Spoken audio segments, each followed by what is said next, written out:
It's not, their prerogative to say yes all the time. They may say no also, but let's accept a no gracefully. That's very, very important. After having accepted a no, don't just move away. I continue to be with the family, continue the relationship, take care of all the formalities, take care of giving the body, handing over the body, if need be, arrange an ambulance. All of these things, if you are there with the family, I'm telling you, the families will remember you forever. They'll remember you for the rest of their lives. I've had 2 families where initially the family said no to organ donation, took away the body, and I've had a second donation from the same family. A sister passed away. At that time they said no. After 7 years, they called me directly and said, my brother passed away, he is brain dead, we would like to donate organs. Directly the family themselves called us and said they would like to donate, So the way you conduct yourself even after they have said no to donation is very, very important. Because you're not selling Pepsi or Cola here. You are dealing with people with, blood and flesh. And some of the important observations in the last 24 years in MOHAN Foundation is the patient care begins not in the ICU, it begins at the emergency room. When the patient is brought, how well the patients have been taken care, how well the doctor spoke to the family, the outcome for organ donation begins there. Everyone in the hospital, including the lift boys, the housekeeping, the security, everyone has to be queued in for organ donation. Hospital leadership has to be extremely invested, fully invested in the program. Good communication, as I said, is key. Take baby steps in the initial period where, some of the hospitals have not done any donation at all. One of the things that I observed is, they start off with non-surgical cases, simple intracerebral bleeds, non-medical legal cases, start counseling there, and you will definitely see success. And with that, you can build and probably have more and more medical legal cases also starting. Start with low-hanging fruits. And this is again another thing that I always say to our transplant coordinators, always do public education also. If you do good public education, when those families come to the intensive care and their loved one is brain dead, their likelihood of saying yes to donation is very high. Similarly, you just do a grief counseling and don't do public education at all, their families may not know about organ donation and may not say yes to donation. So these things have to go hand in hand. This is my most favorite slide. This is Nike, just do it. Because a lot of them in our country, the transplant coordinators keep asking, how do I ask? How do I ask? Just ask, Once you start asking, the act of asking becomes very easy. You could probably start off with cornea donation. Asking for eyes will become easy. So when you ask for eye donation, automatically when there is a brain death, asking for organs becomes easy. At the same time, it is also, just do it is also for the intensivists, neurologists and neurosurgeons in the ICU.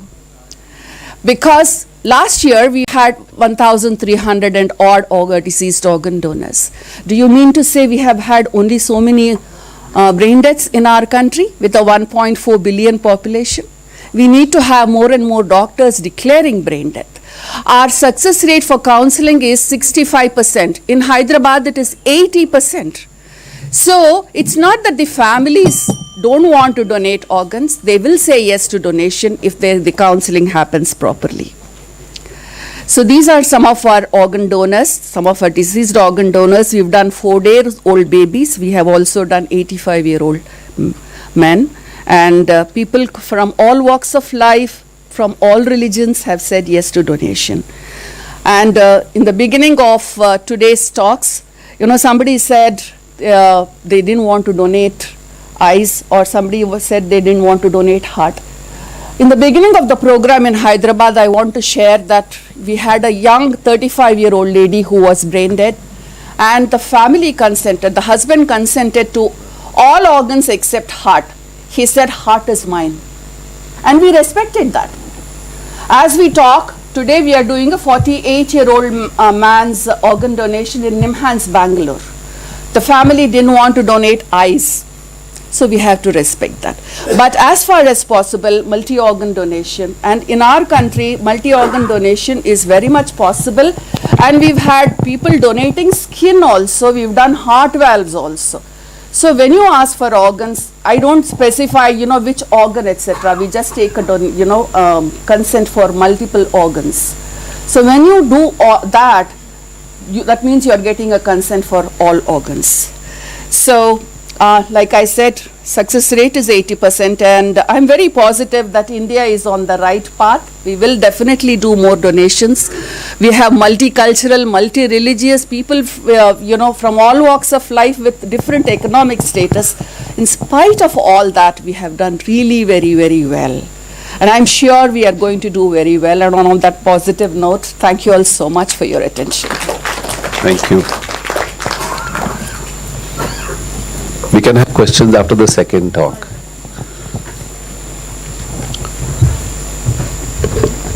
Thank you so much. That was so insightful. I'll request our second speaker, Ms. Pallavi Kumar, to please join us. And she's going to talk to us about special situations. Please. Thank you. Thank you, Dr. Seth, Sukhvinder, and all of you at Manipal Hospital for having me here today. Dr. Seth asked me to talk about special situations in deceased. I'd like to believe that every deceased organ donation situation is special. Every family is special. But for the purpose of this session, I'm focusing on certain situations. I'm very nervous because Sukhvinder is sitting there, and Tanya and Nirmal. Be kind to me. I'm very, very nervous right now. All right. So, special situations. So not all deceased organ situations fit into routine frameworks. Some situations require special permissions, special documentation and coordination with multiple authorities. And in these cases, clarity, transparency and adherence to the law becomes so much more important. And there is a need for awareness among transplant coordinators and hospitals about these less common, but of course equally important and significant scenarios. So donation of foreign nationals in India. We all know that increasing number of foreign nationals are living, working and studying in India. There are growing cases where foreign nationals are declared brain dead in Indian hospitals. I mean, each year almost 10 million foreign tourists come to India. So it raises a very critical question. Can a foreign national be a deceased donor in India? There are of course ethical considerations. We have to look at equality in death. Just because this person happened to have died in another country, do we deny this family and this donor a chance to be a donor, to be an organ donor? Of course, the respect for family wishes, like in every other case, consent remains paramount, and allocation has to be through the organ, official organ share. And of course, the organs cannot go out of the country. What is the advantage of looking at foreign donors, foreign nationals as organ donors? Increases the donor pool, but that's the least of our reasons. Most importantly, it provides an opportunity to every individual to donate. We don't want people to go back and say, India didn't allow us to become donors. What is our learning been in the few foreign donors that we've had in the country? That consent was easier where the deceased had already expressed a desire to donate or came from a country where consent is presumed. And of course, effective counseling and support encourage the consent. Also, a very strong learning has been that absence of guidelines and protocols really causes confusion, delay, and in some cases, it didn't fall through, as in a recent case in Pune, but there was a Nepali, This was my first experience with a foreign donor. This is Mari Thariz Hampat Zumian, a beautiful lady, a beautiful family. They had come from France, the husband and wife, to visit their son who was working in a multinational in Gurgaon. And of course, they went to Jaipur, Agra, and did the usual Golden Triangle. And they were supposed to have been flying back to France that next day, and she had a subarachnoid hemorrhage and died. France, as you know, is an opt-out country. There was very little effort to convince the family. This family always wanted to be, they were donors, and of course went ahead and donated. But it was fairly challenging for me. There was no precedence for any foreign national donating organs in our country till then. Subsequently, I found out that much early in the 90s, in fact, the foundation itself had facilitated a US donation. But this led, we did do it, and it actually depended on certain moral courage. That time there was no not to as such. There were no guidelines, there was no guidance on this whole matter. So a few of us then subsequently put together this article, which was published in the Indian Journal of Organ Transplantation, and I would urge you all to read it.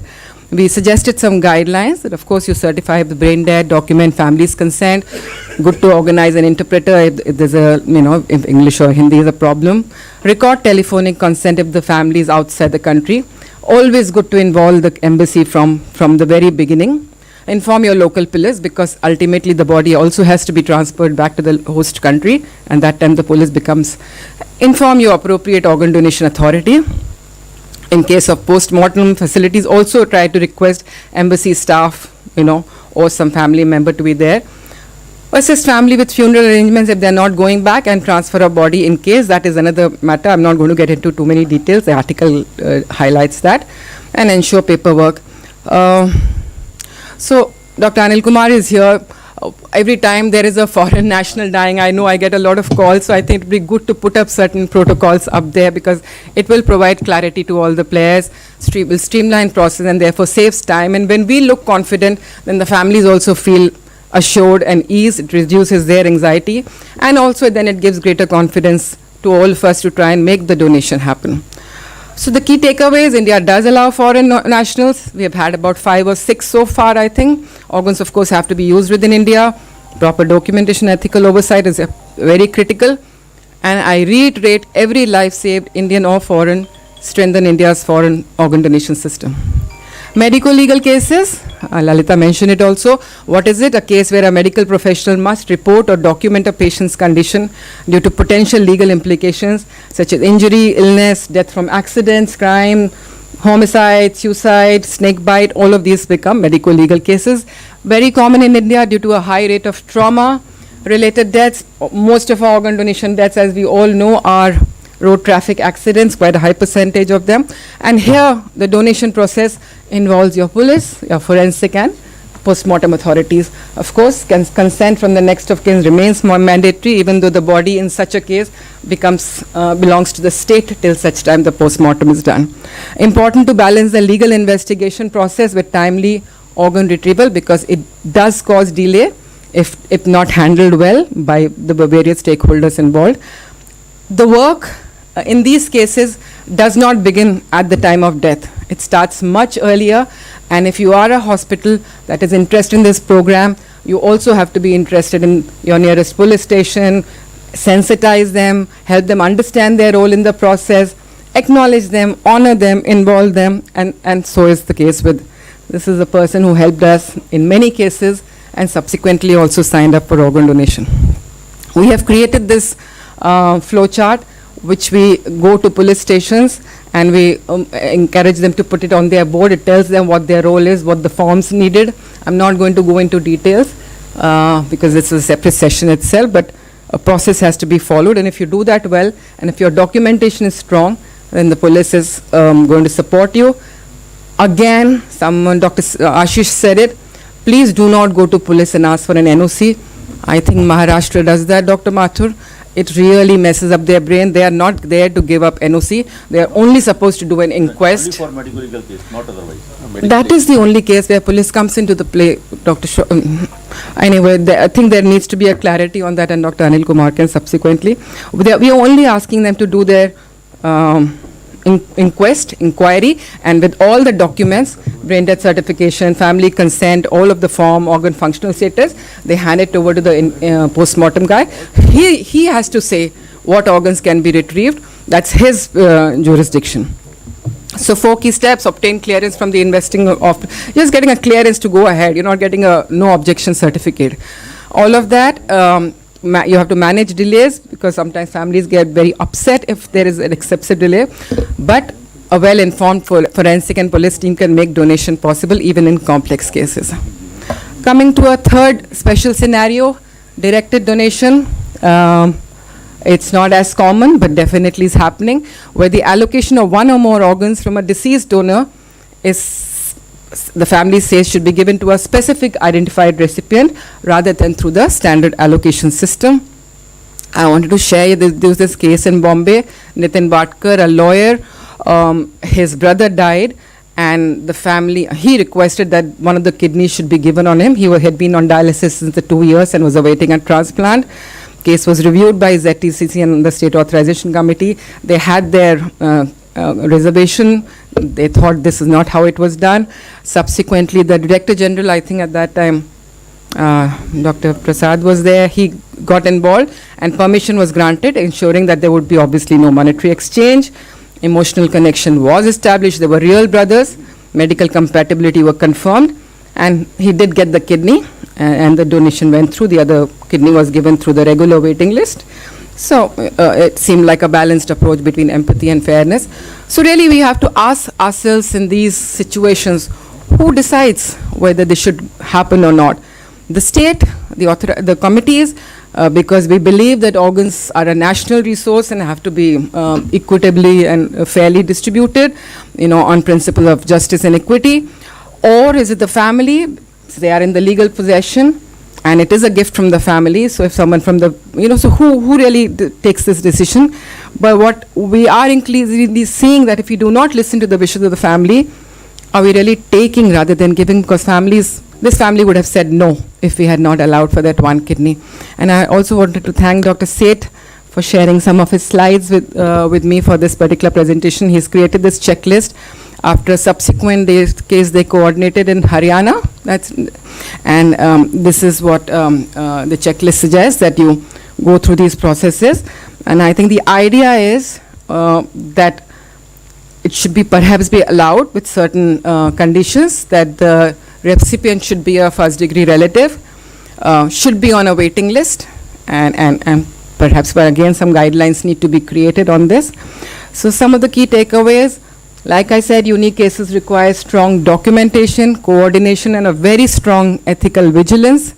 Always important to involve your state authorities right from the very beginning, uphold transparency, family trust, and public credibility.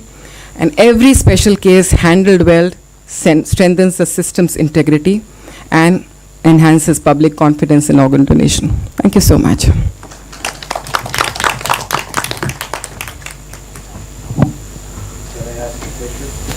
Yes, sir. Thank you both of you for a wonderful presentation. In your case, about 5-6 years ago, Dr. Anuj Kumar remember, we had a gathering of some of the top police professionals. Same question, NOC, etc., etc. They only said one thing.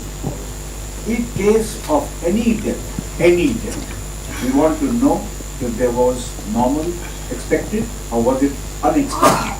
If it's unexpected, we want to know why. You are all seeing a child run across the road being hit. And everybody is saying the child was hit by a vehicle. But how do we know there was somebody on the other side of the road not calling the child? Because he is the sole heir of some property. We want to know that. And that is why we will not give an NOC. We want to ensure that no foul play took place. Similarly, they also said one more thing, that most of the road traffic accidents will go to court in terms of money. And the insurance companies will always have a counter that in a hurry you took out the organs, they were vital organs, they could be seen, So it came across universally that the police says, give us the data, have the postmortem, let us see what to do. And then we have no problem, as long as we can explain the bit. So that is one. And regarding Lalita ji, as always, mesmerizing, I just want to ask you if you can just elaborate a little bit on the role of empathy when we are dealing with donation and active silence. I've heard that phrase somewhere. Active silence. When you are dealing with the relatives of the family. Something on that? You use meaningless silence or meaningful silence. Meaningful silence. On the role of active silence. I would like to tell you about this boy, a 9-year-old boy who was, he fell from the second floor of their house. He went to pluck flowers from the balcony and fell down. And he was immediately rushed to Care Hospital in Hyderabad, and this happened on the morning of Mother's Day. This boy's name is Aditya Kaushik, and he was declared brain dead on Mother's Day, and that is the year that I lost my son. This is in 2004.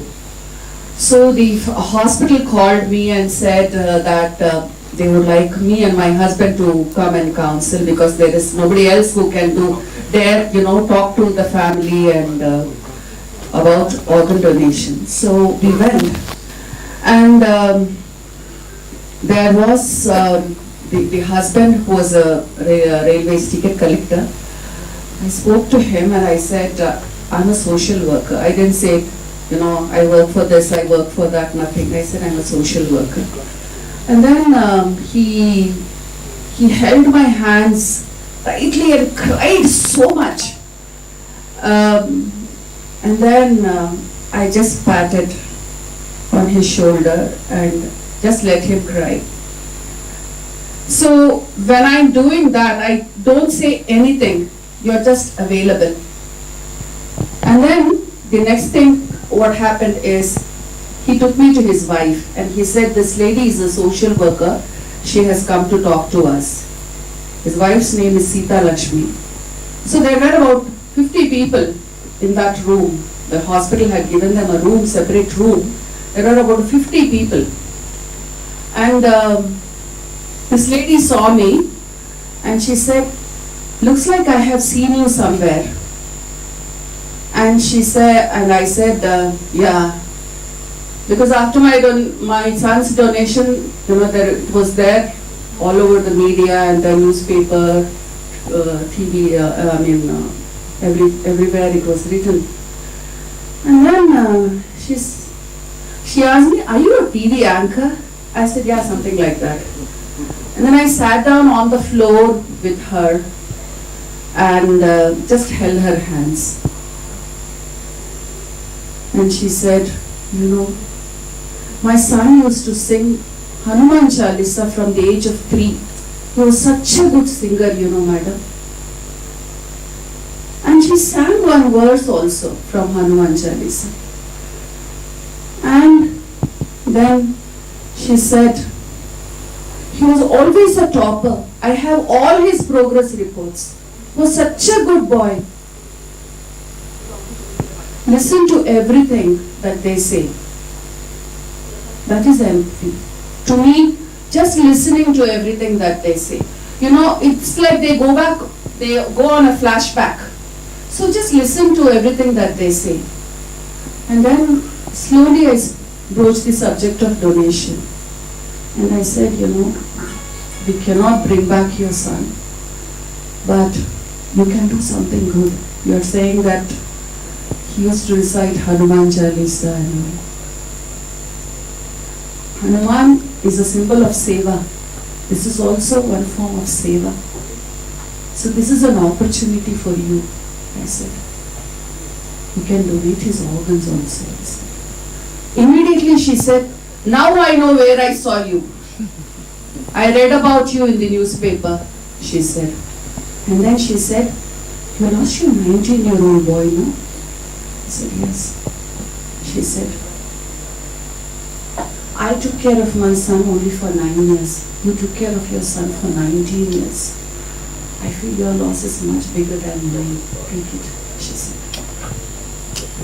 So, just be available and listen to them and take cues from what they are saying and just use it, in a very way. So that's empathy for me. And then always insist on the fact the hospitals giving them a separate room. Families will be tired. Give them a separate room, give them food on time. In NIMS we had our first donation. The family was sitting on the staircase for more than 24 hours. So I got them water, distillery water from the canteen, and then gave them chai. These are all things that are required. They're so tired, if you give them a room, good food, they'll lie down for some time. When you are doing the process of, for all the medical legal cases, taking care of the police, the forensic, they are resting. So it will give you time to take care of all the formalities. So these are small little things I feel is very, very important in making the families feeling, that they are doing something really good. And when we are taking the donor into the operating room, I take the immediate family and show them also. Telling them what is happening from time to time is also important, because it's not a hush-hush thing. You're not doing anything wrong here. So you can tell them about what is happening. When you involve them in all the stages, they like it. They like to be informed. So that way they remember you for the rest of their lives. That professionalism is very important. That is what I tell all our transplant coordinators. Until you hand over the body, please be there. Don't take the consent and just vanish. Please be available. These are very, very important things that will go a long way. Thank you, Lalita. You have moved us all to tears, and what I'm going to do is request all of you for a picture. We are not taking for every session, but this session deserves a picture with all the chairpersons and moderators. एक photo ले, और I'll take it. Yes, while the picture is being taken, a quick comment from. So, Just cover it.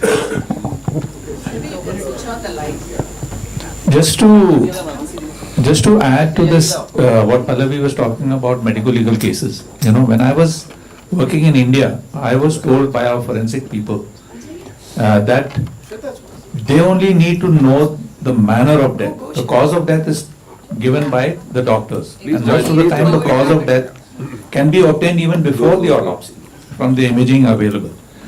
A notable case was when Dr. Dhawan in PGI diagnosed the manner of death of a patient who was drowned in Sukhna Lake as being due to assault prior to drowning. You see, so the manner of death is more important. Well, now, unfortunately, when I am working in the US, I find forensic people are very intractable. Can't talk to them. Police and, for instance, there are some who say that when you recover the heart, you are not allowed to open the diaphragm. When you recover the liver, you are not allowed to open the diaphragm. So we have to get the suprahepatic cava. Police to give an NOC, they say, "हम कौन होते हैं? हम क्यों देंगे? हम नहीं करना मैडम ये सब." No, here it is much easier, is my point. People are more likely to talk to you. Quick one. बेटा जल्दी से ले ले. नहीं. No, they have to be please. Yeah.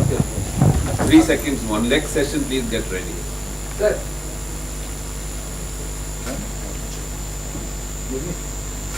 Thank you. So we have had to develop protocols for recovering liver without opening the diaphragm. Establishing the SOPs of deceased donor. Yeah, they won't allow us to open the I grew diaphragm. up with my In spite of CT and everything. I learned and I often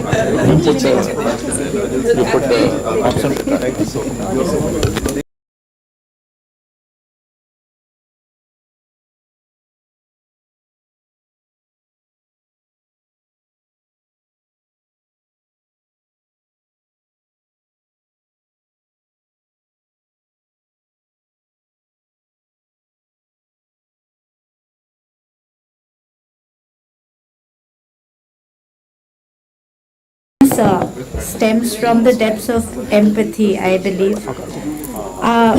Going on to our next session, organ and tissue donation in West Bengal, and I invite upon stage our moderators for session, Dr. Anil Kumar, please. Dr. S.K. Mathur. Our chairpersons for the next session, Dr. Soren Panja, Dr. Ramita De, Dr. Sarat Kumar Behera, and Dr. Rumta. And I'd like to invite our first speaker for the session, Dr. Arpita Ray, and she'll talk to us about organ donation. in West Bengal. in West Bengal.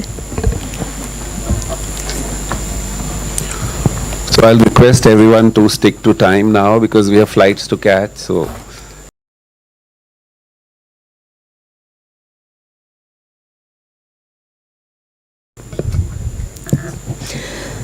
Very good morning to everybody here on the dais, of the dais, all dignitaries and ladies and gentlemen. So we are on a very nice chapter today that we want to promote organ donation. Why?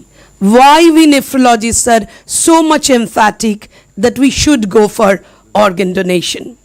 Because if you look at the standardized mortality ratio in different subgroups of patients with renal failure, you will find those patients who are on waiting list, you will find those who are on waiting list, they are having much better standardized mortality ratio than those who are not on waiting list. In general, it is more than 16 people dying in 100 patient years. When you put them on waiting list, keep them calling, ask them how you people are doing, then the mortality improves to 6. And when they move on to transplant zone, it is another 50% reduction of the standardized mortality ratio, that is 3.8 per 100 years. Other than quality of life improvement, you improve survival of life quite a lot. And people will keep on asking you, my coordinators and all the RMOs who go on with the request, that why you are asking for organ transplantation. Is it not more risky than to stay on dialysis? Particularly nowadays, dialysis is supported by government. So people would be more on favor of dialysis, particularly poor ones. So you will tell them that the perioperative mortality risk is always there with each surgery.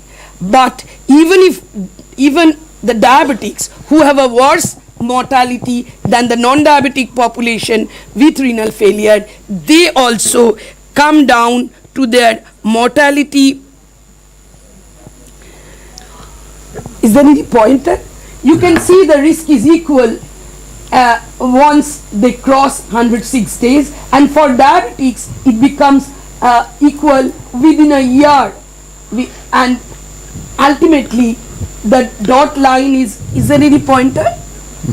Dr. Arpita, I'm sorry to interrupt.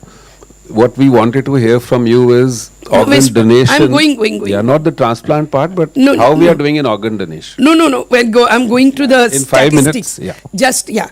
I'm going to statistics only. So transplant is the best. And this is the timeline that India followed.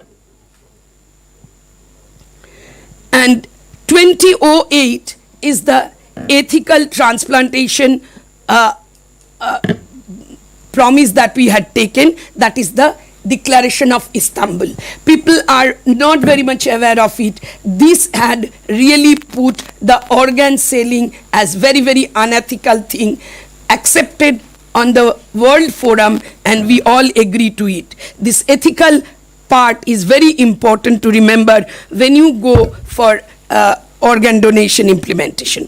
Organ transplantation program timeline in India, it has been established from 2012 to 2017. 2012, the first donation happened after the THOTA was recognized by West Bengal government. 2012 to 2014, the NOTO proposed Kolkata to be ROTTO, and all the official nitty-gritties were solved. 2014, IPGMER agreed to be the Kolkata ROTTO center.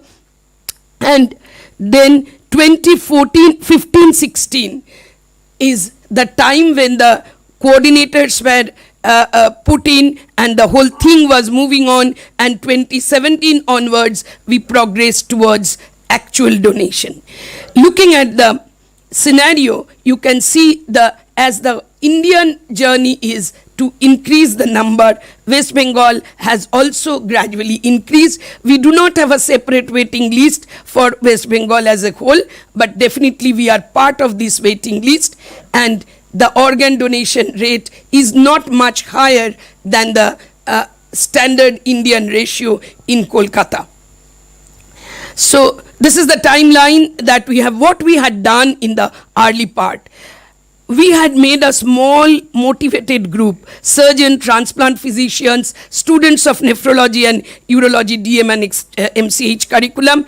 We were traveling to the several private ICUs, the team of 4 speakers, 2 teachers, 2 students picked up the job of ICU and ITU awareness, and 2014 DME accepted the proposal, 2016 the ROTTO started moving, and 2017 onwards. You can see 2 donations in 2017 went up to 23 kidney donation in, we were very expectant that it would increase gradually, but somehow it freezed. If you can see, in terms of deceased donation, West Bengal comes in picture, but at the tail end. And if you see, the living donation is quite strong, while the deceased donation is not, mimicking the Indian picture, suggesting that we have adequate infrastructure available with us so that we can do it, but somewhere the gap exists and we are not doing just the right thing that we would do. So this is the gradual increase in 2020. There was a depression, we all know, due to COVID. In 2021, again it picked up, 22, 23, and the gradual journey I have shown here. And I would emphasize the Kolkata was from the very beginning in multi-organ transplant, and the government hospital took a major move which might not be conspicuous in everywhere other than Chandigarh, where Chandigarh had become, the government institute had become the prime mover. So this is just to show that how many blended declaration took part and how many had been converted to real donation, just to say how the public mentality is and how the transplant coordinators are dedicated to it. You can see more than 80% conversion, 13 out of 16 is very good number, and 16 out of 19, 15 out of 17, 13 out of 16. That what we often say that public are averse, it's probably not so. It's probably we are declaring less, and if we go on declaring more, maybe public will be agreeing more. They will more and more be into seeing it that the good results are coming, and they will be interested to do more. This is again up to 2025 data, and you can see up to, this is up to October data, and you can see that we are stuck in the number of 22 in 23. I left ROTTO, 27 is the highest number, and 22 is still now kidneys, 10 livers and 4 hearts. So there had been failed hand transplant attempts here. Hand was also attempted. So multi-organ transplant is very much available in Kolkata. So after these statistics, is it over? So organ crisis is global. How do we address?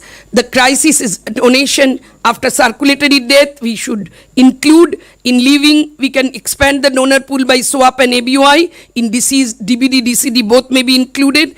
And while doing it, we remember that science is only not a disciple of reason, but also of some romance and passion. So solution is to increase, to allocate the supply properly and increase utilization. For the administrative authorities, there should be a system level change, monitoring hospitals to notify SOTO of all dates and impending dates, in-house organ donation coordinators, systematic death audits in all hospitals. This is becoming very important. Regarding enhancing consent rate, we had heard from Dr. Schoff yesterday, and we had seen more NTRCs and more organ donors are evolving. So emphasis on NTRC recruitment, how to improve allocation, that is also a workout we are doing with NOTO, and we are going to implement it. The deceased donor program also needs good immunological assessment. I would request NOTO to provide guideline into it, and ultimately that would increase people's faith on us, and ultimately we can show a good outcome. There are many ways to increase utilization, and we are working on it, and definitely we are practicing it. Recently we had converted the AKI kidneys to normally functioning kidneys. Machine perfusion, HMP, NMP are also on board. So we would be going into the new recent things, that is, that instructions, that guidelines can generate from NOTO, ISOT, and most group of people working together, a leadership, building a team, developing pathways protocol, supportive in decision making, supportive when things are growing, learning opportunity, audits and continuous learning. That brings me to the end of the talk, and I hope that it would increase, this type of program would increase awareness and increase donation in Kolkata. Thank you. We'll have the second talk and then the questions. Thank you. Ma'am, please be seated. Across. And I'll invite our second speaker, Dr. Samar Bashok, to kindly talk to us about cornea donation. Thank you. Very good morning, and thank you, Dr. Abnish and everyone. This is a wonderful program. I am the odd man out because I was listening to yesterday part of your program and today's program, and our thing is after death. So my talk is, please put my slides.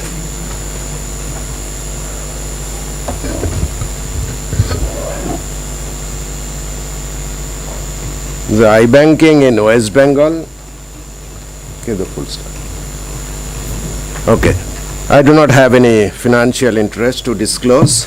This is the world of corneal blindness, totally black, and you see various kind of corneal lesion.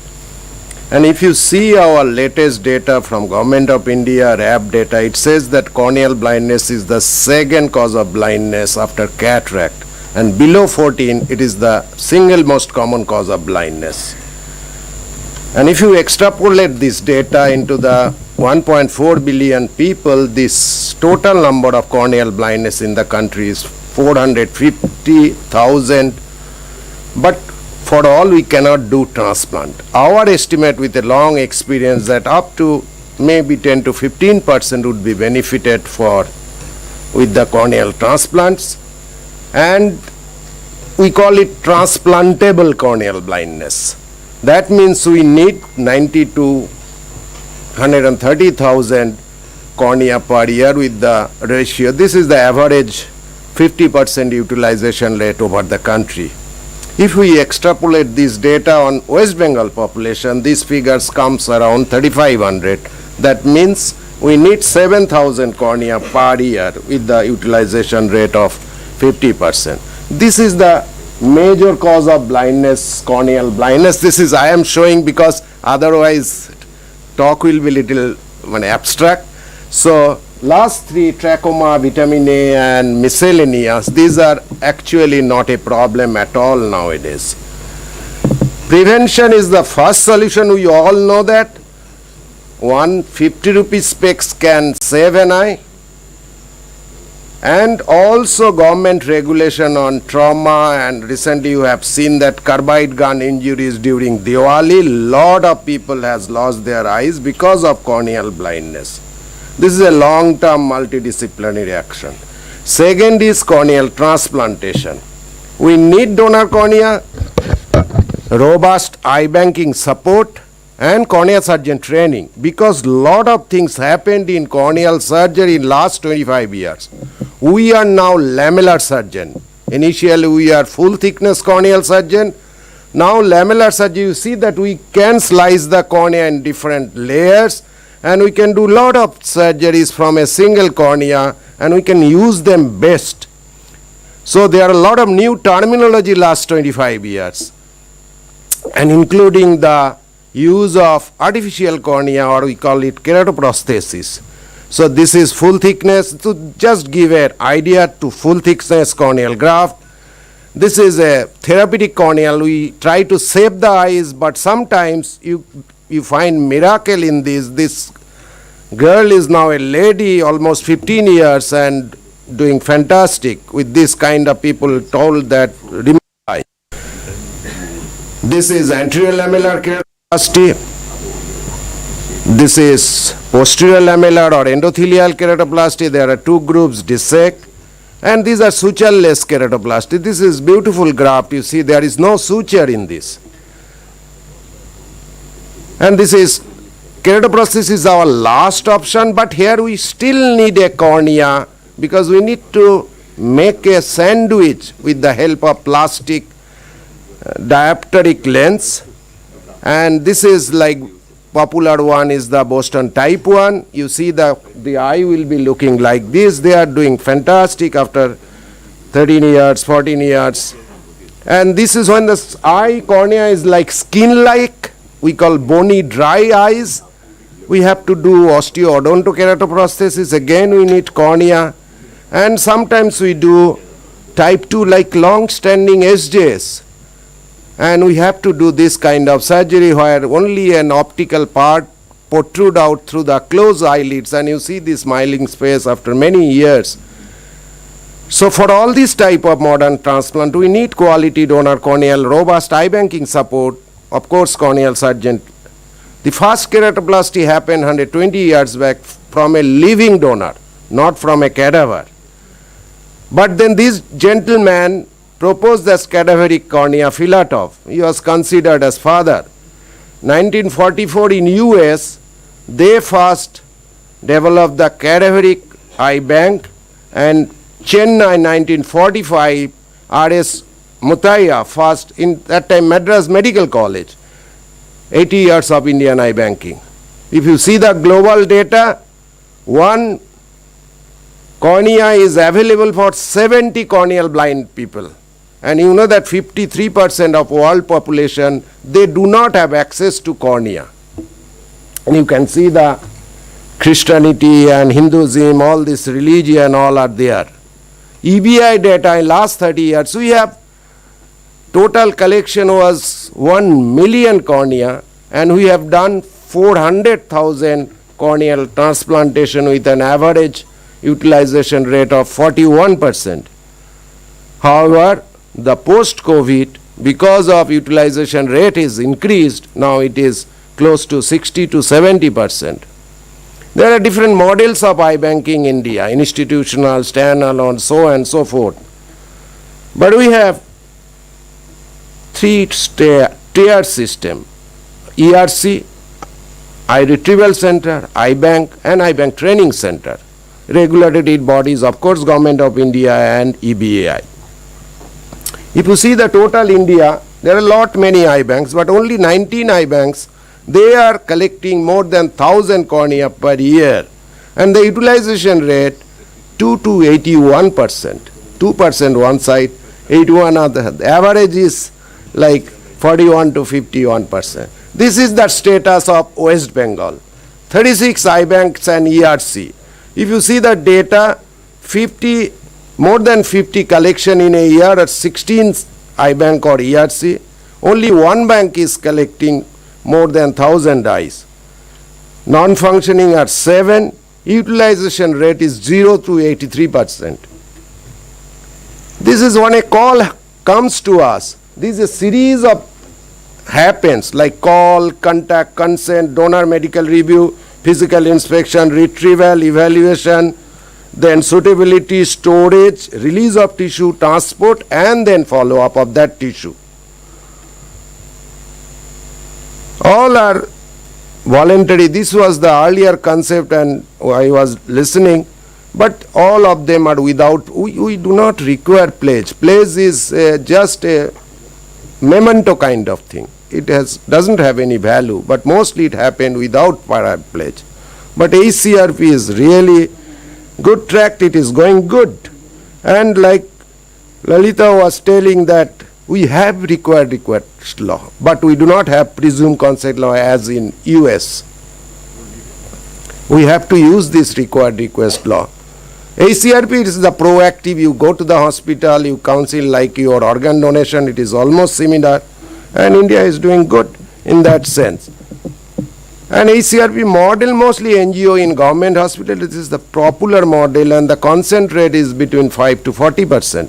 But other model are not so common. NGO bank in private hospital is least common.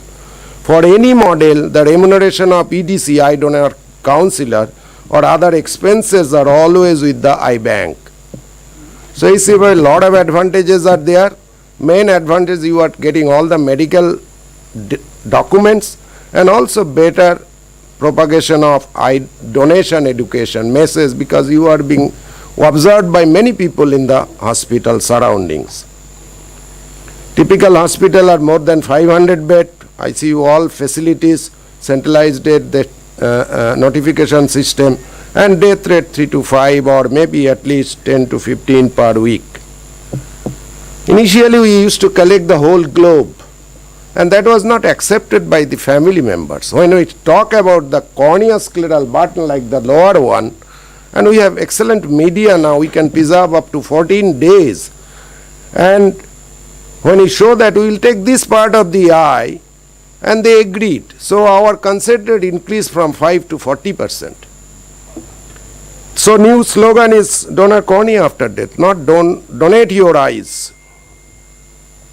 Let's few stats from West Bengal.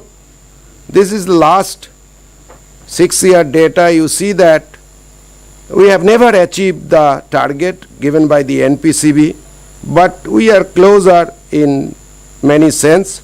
Our total transplant is around 17,000-18,000, and the blue bucket is contributed by us in the state. And if you see the performance of the government eye banks, they get the eyes from the ERC, from the peripheral. They deposit to all RIO, NRS and other medical college. And if you see their utilization rate is only 15%. That is not digestible actually. This is there are good ERC in the state. You see that their collection is more than 200. But again a grey zone, you never get their utilization report from the government say. So I say that missing data, but if you retrospectively calculate from the figures, total figure and other figure, it comes around 15%. This is the NGO or private eye banks in the state. You see there are only 9, 3 of them are non-functioning. We are there in the above. And there are other eye banks, they are utilization rate, but many of them are not interested because there is not much remuneration into it. No one wants to take the headache of treating a corneal blind patient rather than doing a cataract or refractive surgery. So in Prabha Eye Bank and Disha Eye Hospital, we are the 4th or 5th largest eye bank. Every year our number change. In the country, our collection around 18 to 1900, last 27 years we have collected more than 23,000 cornea, and since 97 we have done more than 18,000 cornea transplantation, and mean utilization rate is around 78. But this is the graph. You see that graph is well going. COVID sudden drop, then it is total utilization, and if you see the break this ACRP, it stopped, and again it was growing. But again after that RG-Kar incidents, again it was dropping in, because we have limited access to go to all the wards, our counselor, they cannot go. But if you see the voluntary correction, from that point actually from COVID years, we took a decision from our eye banks, we will go more towards the people, not to the hospital. You see that the curve is growing, very steep curve. And this is, again we are coming back to the voluntary collection. So if you break this data of last 10 years, if you see that, I am also divided this into private hospital, private nursing home. These are called voluntary, and government means ACRP. We have 2 ACRP programs. if you see this data, gradually we are getting, even the Manipal group, we are getting, I think 22, we had a meeting this year in April. Total we have more than 22 cases, that means 44 eyes during 2.5 years. During this 6 months, we have 9 pairs of tissue from your contribution. Your staff actually motivated and this is great. We go to every private, local or big corporate hospital to talk to their people, and we try to encourage. We go to the old home house, clubs, rather than depending on government institution where everywhere there is a hindrance to go into the lot of identity card, lot of CC. I mean, lot of things happened after that. So COVID has taught us many things, not too much dependent on HCRP, more focus toward voluntary collection, approach, as I said, more donations are happening. Also it taught us toward maximum utilization of the tissue, increasing donor age criteria, use of pseudophakic, aphakic donor, local people used to throw them out, but if you know the different kind of surgery, you can use them. Split cornea technique, one cornea for 2 patients, another means to preserve for future. So we have published our data and our new technique, new proposal, the best peer-reviewed journal of the world. So take-home message in West Bengal, transplantable corneal blindness is around 3,500. We need around 7,000 cornea.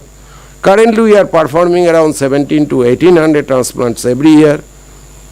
New transplantable case adding per year maybe around 1,000. We need more active corneal surgeon in Bengal and need their advanced training.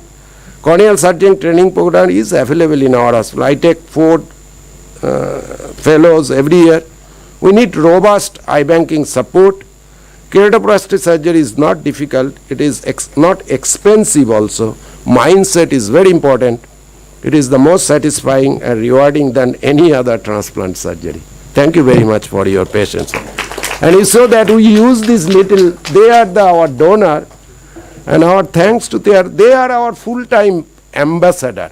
So what Lolita was selling, so we select ambassador from their young donor, from their parents, and we involve them in our all programs. And that's why it is successful. Thank you very much for your patience. You mentioned that public awareness versus awareness among the doctors. So what is it? How to motivate doctors to get the organ donation and bring that recognition? Because public awareness we are doing a lot. Where's the mic there? You have a mic on your table. It is regular in-hospital programs showing them that really our recipients are doing well. When we did the first transplant in 2012, the boy is still 12 years and he is still doing well with his kidneys.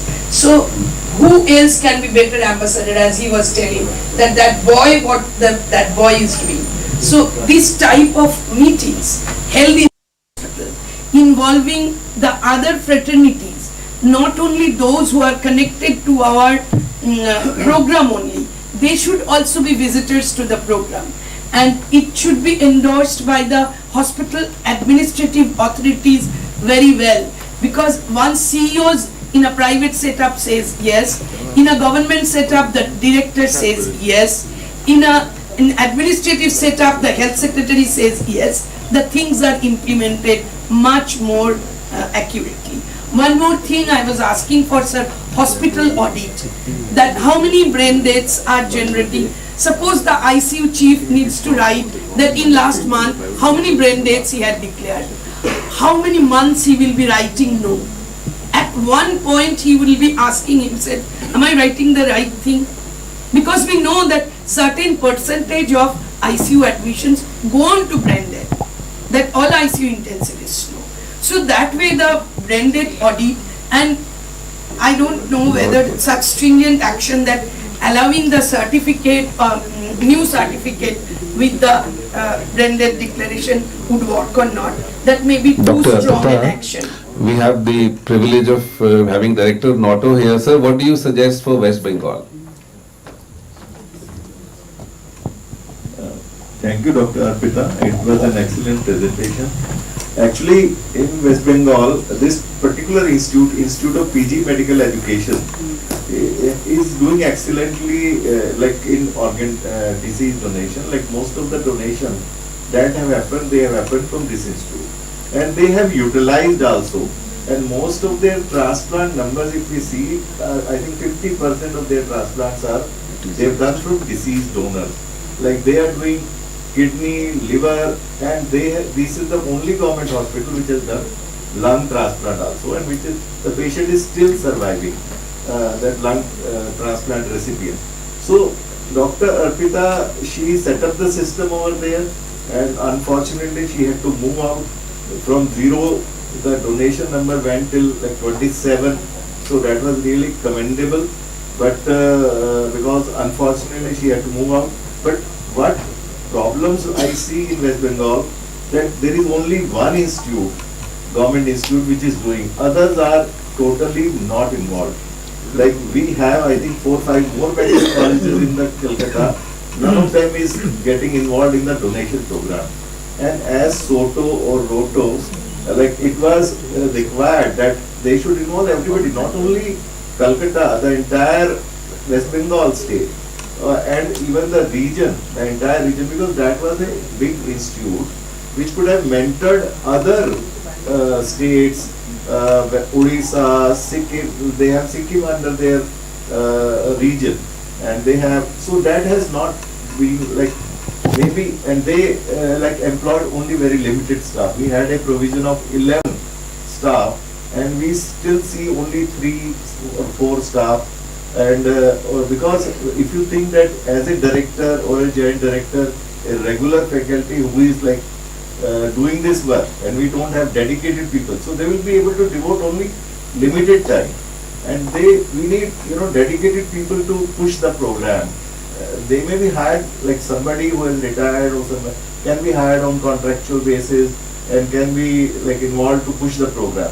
So the main flaw I see that one institute has grown, but others have not grown as they should have grown. The entire state of West Bengal or the entire region, the western, eastern region, which should have happened. Somehow that has not been. Even the private hospitals have been a bit slow. Private hospitals have now started doing, but majority of them are like doing huge number of living donor transplants, and perhaps they are happy about it, like doing so many, because I think 1 or 2 of them are doing even 1,000 living donor transplant. If I was told that one of them is doing, it is close to 1,000 living donor transplant one of the hospitals is doing. So that is itself a so if we have very limited staff, everybody has not been yet full. So that is the challenge that we see, that it should grow, and they have potential to grow, and they have shown that they can start a donation program, but they have to involve other. We have, I think, NRS Medical College. There are so many governments, and a similar problem I see in the cornea donation program also. Most of the medical colleges are not getting involved. And why should a PG be granted? Like MS, if a MS surgery student has not done cornea retrieval or cornea transplantation during his, why is MS be granted itself? This problem I have seen in Rajasthan also. There also it is some NGO who is like doing all the cornea retrieval, and the medical college students who are doing PG over there, none of them is exposed to even cornea retrieval. Because they don't have gadi available to go to the field, to the village where the death has happened. They are not taking any initiative to move. The NGOs are taking initiative, but how they will be trained? So we are hoping, sir, that the Manipal hospital is able to trigger the thing here, the tsunami here. And this problem is there that the PG PG students who are passing out, they have not been exposed to cornea retrieval also. So while every MBBS is supposed to be trained and doing it, now we have like allowed technicians also to retrieve cornea. But that is a fact that in the medical college it's not happening. I'll request Jigyasa to say a few words before you invite the next speaker. She's very interested in cornea donation. Tell us what you've done in your hospital. You need a mic.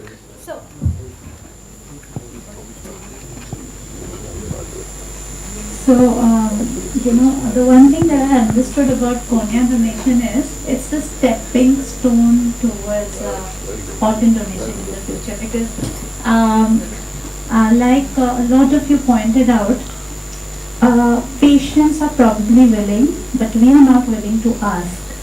And I'd be complacent in bringing out that administrators are scared to let the intensivists and the senior consultants know that, we'd love to go this way. And a lot of, senior consultants. How many cornea donations have you done? Yeah. So we've done about 6 cornea donations This year. this year. So she's the one who's contributing. Can I very quickly make a comment? When you have full-time employees as doctors in Manipal, not like previously. So in their contract which you make for them, just say that Manipal Hospital as a group supports organ donation, and please be aligned in your job for organ donation. Just one line, everybody will sign it. So I think that maybe you shouldn't be scared. Your CEO was here and he's very proactive, so don't be scared. You have to be a little bit pushy. And coming to eye donation again, it's a great stepping stone towards organ donation. A great presentation, 5 donations every day, right, Dr. Seth? In investment, good way forward. I mean, shouldn't be pessimistic. I saw the numbers in government hospitals come down, private has gone up in your slide. But I just want to ask one question about eye donation, cornea transplant. There's an assumption for requirement of corneas, and there is an actual requirement for corneas. What is the waiting list today for cornea transplant? So I heard there's no waiting list in many states. yeah, you are absolutely right. So most of the hospitals there is big eye banks. Like in our hospital, we have a very waiting list for maybe for 2 weeks only. That's it. So what I'm saying is, some hospital they do not have waiting list. because So they are supplying to the other states. no waiting list. Waiting list. So assumption is there that we need 100,000, 200,000, 1 million That was corneas. previous. So we that's why have this to- is corrected. We have to talk the right kind of requirement in the country, and that's why yesterday when you talked about presumed consent corneas, required request use नहीं करते हैं. Yes, yes. तो क्या presumed consent करेंगे? अगर आप presumed consent करते भी हो, in that case you still have to ask for permission, isn't it? So the asking is more important. But anyway, Because sorry, yes, law is there, thank you. only in the death certificate, if you add a line or to put a line, So- add a line, are you interested in cornea donation? Yes or no? So this- Maybe no, but you are giving this message to every. But in So- Maharashtra it is there and everyone just writes no. That is This fine, but, season last but week we still had the a meeting. message is going Yeah. on. And the same way I'm saying the assumption not of going. the assumption Doctors that we themselves require don't 100, know. 175,000 kidneys and so on, that we really need to do the actual projection of what we require. After your waiting list has 78,000 you showed of kidneys, believe me, if they all the hospitals clean up their registry, it won't be even more than 15, 20,000. Because many of them are dead. And the waiting list has not been updated. But many have not been registered also. Sure, that is, I agree with you, but मैं क्या बोल रहा हूँ doctor Anil Kumar, एक assumption है और एक actual है, and actual is not less than what we assume. Thank you. Sir, if I can just make one comment, 20 seconds. Anybody who goes on dialysis is a potential recipient. Yes? Agree. Not all, but yes, Is a 70%. potential recipient, Totally agree. exclusions and inclusions accepted. Yes. But he should be. If you really want to see the projection, see the dialysis rates in every hospital, and then you can say how much you can extrapolate. So how So many? many patients are not put up.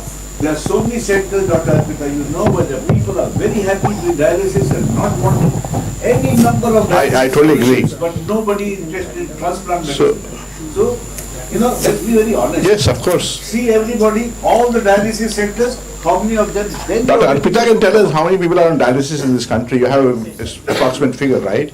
Of how many people are on dialysis in this country? 2 lakh. 2 lakh people are on dialysis. Are on dialysis. We don't have that many machines for 2 lakh people. They are, the Dr. Arpita, that's statistics a that is very, coming very, out. very high figure. We don't Very have that number of machines in the country to support those dialysis, according to us. One comment on the registry, this number. No, almost there. This is the number, sir. The 2 actual lakh number. to hoga, sir. See, I think that extrapolation is the wrong thing.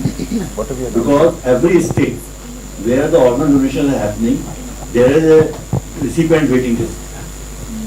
If we actually get from every state what has been your recipient waiting list, how many patients got registered, how many are currently, and you add up, you get at least the real figure for the patients who are waiting list, on the waiting list and everyone waiting. I think that should be done rather than having a presumptive. Yeah, thank you very much. We had a wonderful session and a great discussion. Thank you very Yes. much. And we'll break for tea now. Tea is ready outside. And we come back at 12:05 Okay, sharp. then a 15-minute break. If not 15 tea. minutes. Say hello to everyone. Yes.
Settle down. Yeah. We'll begin the next session now. After the tea break.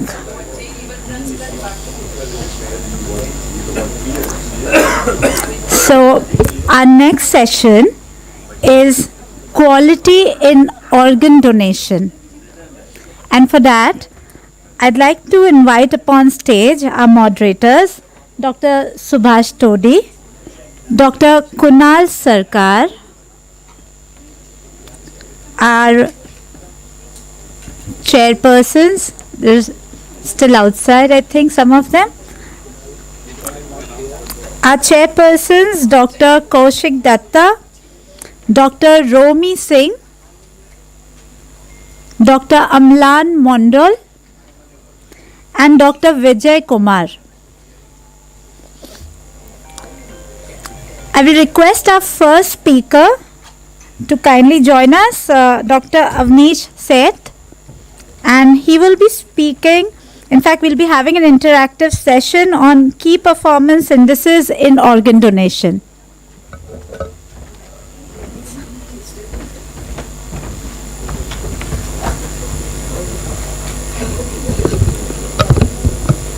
Dr. Shroff sir, can I request you to join us here?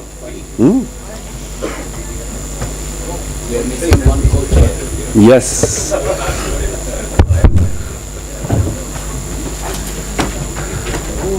So welcome back after the tea session, and we are going to do some class work today together.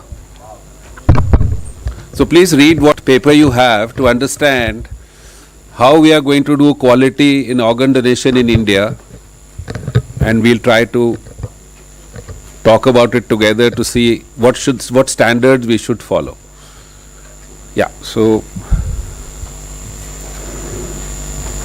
this is the slide that we discussed yesterday, that we need to talk about potential donors not just as potential donors but subdivide.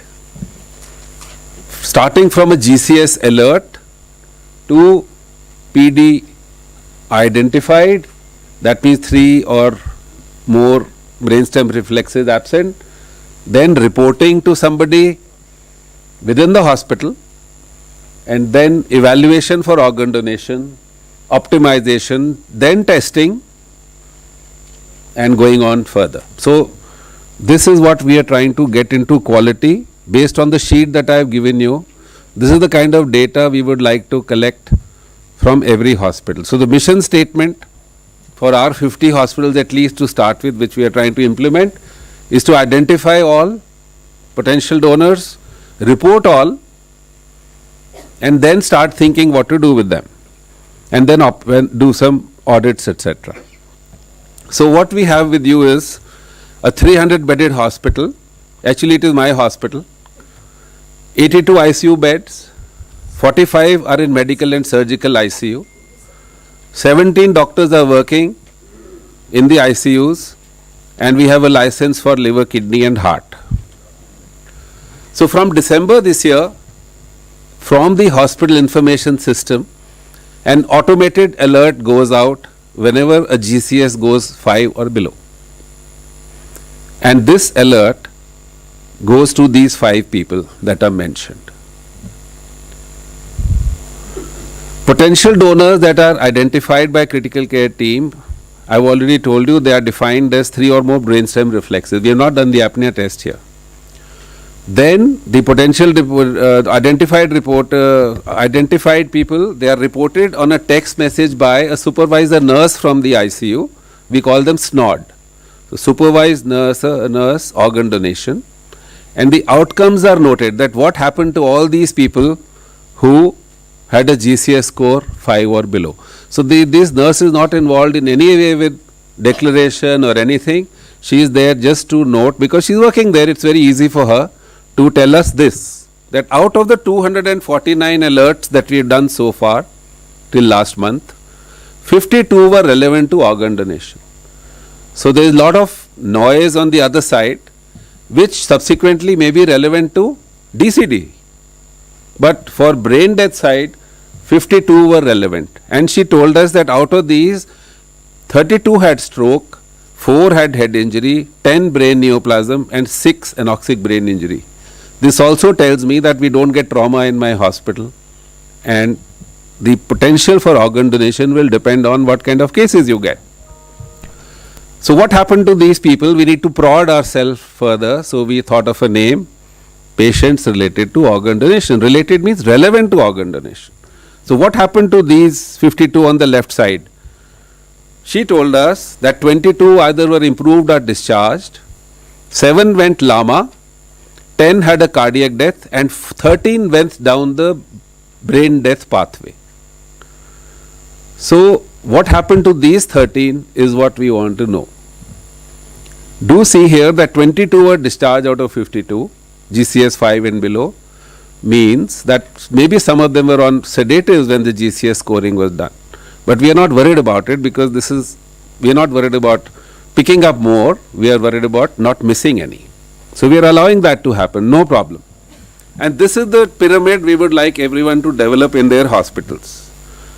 400 ICU deaths, 30 deaths related to organ donation, 13 potential donors identified, 3 went LAMA, 10 evaluated, 8 excluded for brain tumor or dengue, families approached 8, consented 4, and in one of them the heart stopped, donated 3.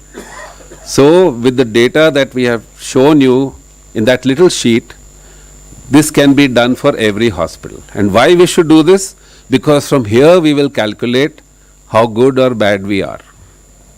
So what we do in key performance KPIs, indices, or whatever you want to call them, we calculate a few things. The first is, what is the potential donor potential of the hospital? I told you there is no trauma coming. So if we see potential donors identified versus all deaths, we are only 3.2. So there can't be a benchmark for this. For example, AIIMS Trauma Center, this may be 30% or maybe more. And if you see this study that we published in 2009, out of 735 patients who were on ventilator, brain death was there in 8% of all deaths, which means that our figure that we should have, if we are picking up everything correctly, would be about 10% or so in a hospital, which is 5 to 10%. But in an AIIMS trauma center, this will be much higher. So we may not have a benchmark here, but we can, before we tell a hospital that you guys don't do any organ donation, we must know that there is no trauma coming. So the potential one has to calculate. So this is the first thing. We'll keep building up on this pyramid as we calculate. This is the next one. You have to see how many of my critical care people are trained to do all this. PDI, PDR, PDE, PDM, PD, all these terminologies that we have evolved. So we found that out of our 17 doctors, 9 are trained to do individually an apnea test. So our percentage of training is 52.9%. World over, this is 75%. So here we should follow the world standards. We don't have to look for an Indian standard.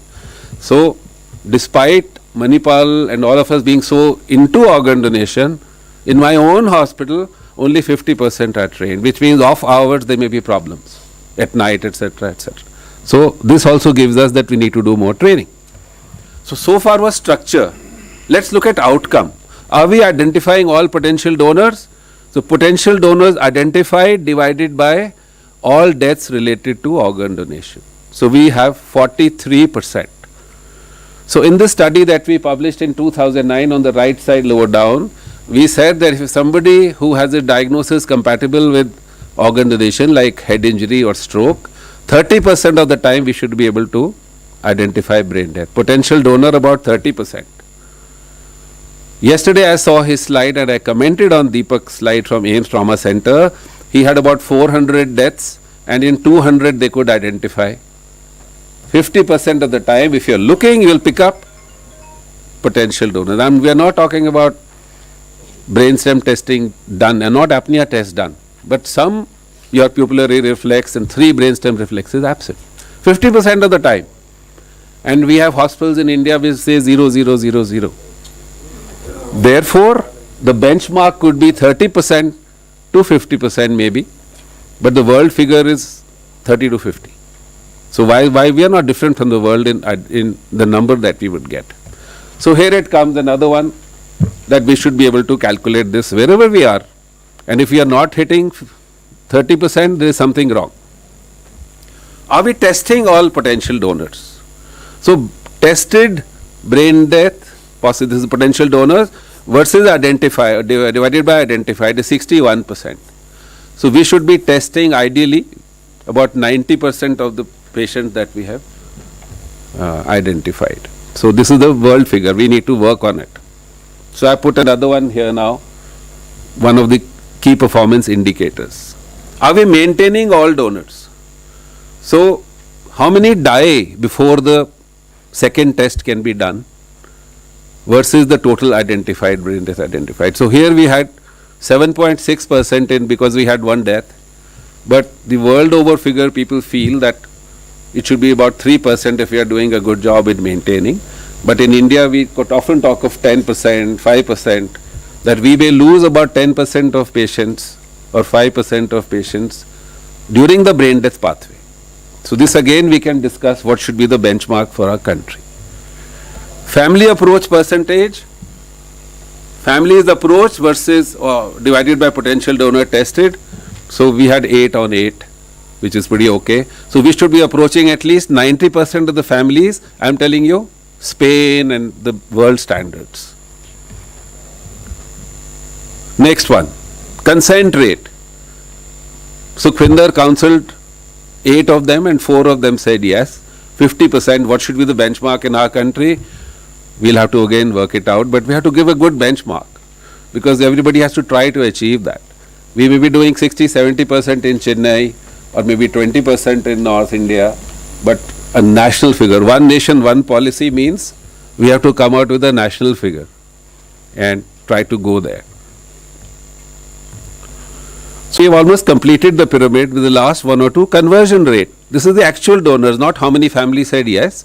This is actual donors divided by the potential donors tested, 37%. So once again, if you are doing a good job, almost 50 to 60% of the tested people should be actually having a incision for donation before something happens. So this completes our key performance indices, which we would like the whole country to do based on a simple monthly return form that we have generated. We have discussed this in the Chintan Shivir. We have shared this with Director ROTTO, this form. And sir, with this form, if everybody sends to their SOTO, we should be able to generate this kind of information. But this doesn't stop here. Most KPIs stop here. We have been talking about utilization. So we have retrieved 8 organs in 3 donors. What should be the benchmark? I'm going to show you some interesting data. I requested Sukhvinder to look at GODT. Something surprising came out from the data looked at last few days only. We are not doing too badly. In fact, US is doing 2.86 organs per donor. China, Brazil, Spain 2.7. So we thought maybe we are looking at it incorrectly. We looked at each organs. Look at this one. Heart utilization in the US is 31% only, lung 22%, and in India heart utilization 22% and lung utilization 20%, which is not too bad, right? So the question was, I have now converted that arrowhead that I showed you into an arrow with something to aim at.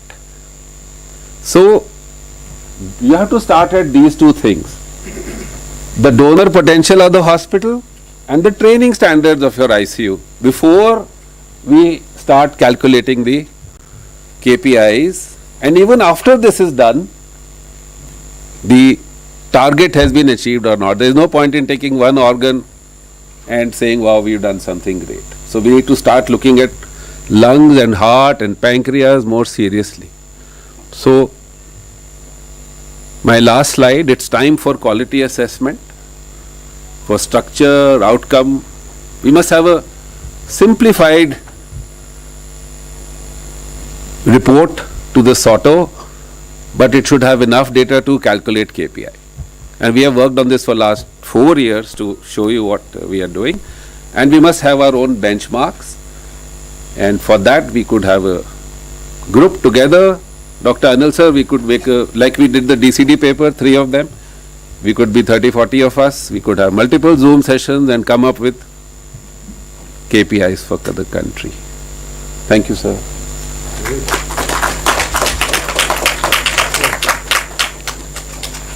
Thank you. That was very insightful. So I think we'll open it. This is going to be an interactive session. Now, in a key performance indicator, the structure, process and outcome. These 3 are the pillars of quality. You mentioned the structure, how many nurses, how many trained doctors. Regarding the training of doctors, so just like ACLS has a certified cardiac, so what's the process of this training? Whom do we say train I don't think doctors? we have a structured program in the country, but we'd love to hear from Sunil and our senior critical care people that what kind of training module should be there to say that this person is trained. How many apnea tests somebody would have done or something like that. Should we come out with something for the country to say that? Yeah, I mean, I don't know whether, what number, difficult for me to say, but I mean, just out of the overseas training, I think they do have a structured program which includes lots of things. It's in fact a necessity for the exam also that we have to undergo, which communication is that. Philip, any idea? So what we did should some workshops ad hoc. Yes. We have been doing some workshops with from the ISCCM also. So maybe we should look at putting some structure where we make it a must that at least key stakeholders, intensive care, acute care, all these relevant people sort of, get into that sort of a thing, yeah. So, in 2008, in England, they had nation, so they made a committee. And after that, they started doing some structured training programs. And I attended one of those programs. And they called Claude and Smart. Claude is the lead in observation, who is an ICU specialist. And Smart is a specialist nurse for observation, who is a nurse. So they made sure that all ICUs in the UK have a Claude and they have a Smart. And they got them all together, and they distributed them in 4 rooms. One room is for brain death, one room is for family counseling, one room is for maintenance, and one room is for documentation. So they all rotate to the 4 rooms. It's a 1-day workshop. Same thing in Australia. It's a structured program, and you have to go through that, and it's an ongoing program. It's called ADAPT. In Australia, it's called ADAPT, yeah, or in MOHAN. So all countries who have actually improved their donation rate do have that. I have only one small comment on your structure which you have. In your hospital, almost 1/3 of the beds are ICU beds, and you have 5 people to whom you are going to send this note of 11. In this, like you have supervised nurse for observation. The chief of anesthesia, critical care is going to be extremely busy, so the chief should get it. And also you should have a specialist, just like clinical lead in observation in the ICU. So that person becomes in charge, like a conductor. Whether the chief can be very busy with 85 beds, So if you do that, you probably will see perhaps, your KPIs are great, and it's an excellent start. And I personally believe that all awards in future of NOTO should be given on the KPIs. Which hospital does the best, you give it to them. Of course, it may not happen immediately, but in coming years, maybe 3 years, 4 years, you give NOTO adopt this KPI. So I think if you add that, that'll be good. And most of what you're shown is excellent. Thank you, sir. Thank you. I think with training, the figures will go up even better. That's my comment. We've done some training with NOTO, sir. You arrange some critical care trainings and all that. So maybe we can structure it in a way that everybody has to go through that training, irrespective of who they are. So the Society of Critical Care Medicine has to take up something, isn't it? Yes, the active courses, like how ACLS and BLS are mandatory. I think the apnea test also should be mandatory for all the critical care doctors. I think Dr. Sunil and Dr. Mani will agree with me, because when it comes to recognizing, everybody can recognize who is a donor potential, but to take further action, nobody knows where to go, how to go, whom to contact. So this is a real scenario on the ground, that nobody has an idea what to do. Only one person can take or a decision, that is the head of the ICU, but I think everybody should know everything. So in England, the custodian of the program are the critical care people. So it is in Australia now. Yes, I also feel the critical care people should be more trained and should be more in the center, because without them I don't think it's possible. Go forward, no. Because the ground, it's on the ground also, and forwarding to the other specialties also. So can you work on a model that this whole system is online, just like we were reporting all COVID ICU admissions and COVID deaths? So we can put it online, and maybe ROTTO can support that. Okay, those hospitals who are putting it online, they can give some annual grant to those ICUs, something of that sort. So that will be like a positive carrot rather than a stick. Agreed, yeah. I think let's first define our KPIs together, KPIs you've done a see what wonderful we job. want to do, Yeah, that you've done a wonderful and job. then how to involve one hospital at a time. No, you've done the homework. And I think just a few additions here and there is all required. And this will keep evolving, as you go forward.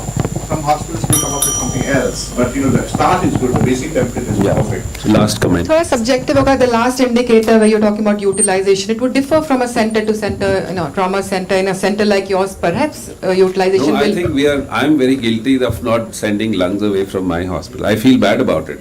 Everybody should feel bad if you don't do a heart. And the simple reason is if the But heart, if you have older if the heart donors team and- is going to come from Chennai to Delhi, I don't think Sukhvinder can handle that family with the delays involved. I think that is the simplest reason. If your city has a heart and lung program, it will get utilized. Invariably, they don't like the delays, and that is a very big issue with all our transplant coordinators. What you must remember also in the West, most of your donors are of elderly 50 to 60 plus, whereas in India, most of our donors are 40 less. So our utilization of organs has to be much higher than the Western world. We should compare the KPI. But not in super specialty hospitals, doctors. That's what I'm trying to understand. Maybe in trauma centers. No, I'm saying it generally. I'm not talking of specific hospitals. But when you talk of utilization of organs, when they compared US, they showed 2.86. They are more metabolically ill. Yeah. So they are they are mostly, donors who come from that age group, towards the extended donor criteria, whereas our donors are not young. Yep. So less than 40, 70-80% of donors are less than 40. So our utilization of organs should be close to 4 or 5, according to me. And that could be a benchmark and show to the rest of the world that look, our donors, how many we take. In fact, I'm not being critical, but in Gujarat at one time it was only kidneys. I'm not being critical, let's be honest. They never used to even give liver away or heart away. Now with Mehta Hospital coming up, but this heart is being utilized. So, I think, our utilization has been a lot less. It should be more than 3. 30 seconds. Last comment, please. 30 seconds comment. I see for the last 30 years or more that I can think of, we used to happily ignore the intensivists. Now, suddenly we realize that without the intensivists, food has no taste, no salt. So, it is very important that the intensivists are now being given a push by all clinicians. Right? Similarly, hearts and lungs. Surgeons are not there. And the medical counterparts are not keen to put up any such critical list of patients. Most hospitals have nobody on waiting list. They don't have half in clinics. That's it. So we have to now think of making more people be involved in donation, not the surgeons. Yeah, so I think like we are bringing all the importance to intensivists, we should bring importance to the cardiologists, the hepatologists, the people who are important. Yes, thank you very much, everybody. Jigyasa, I'll steal the thunder from you. Thank you, chairpersons and moderators, and back to you.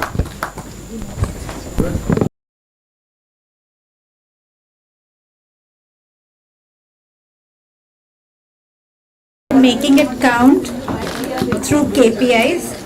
We move on to the next session for today, advances in organ donation and transplant, and for that I'd like to invite upon stage our moderators, Dr. S.K. Mathur, Dr. Sunil Shroff, our chairpersons, Dr. Sashwati Sinha, Dr. G.B. Sandeep, Dr. A. Shobhana, Dr. Shushrut Bandopadhyay. And I'd like to invite on stage our first speaker for the session, Dr. Harsha Johari. And the topic, yes sir, is xenotransplantation.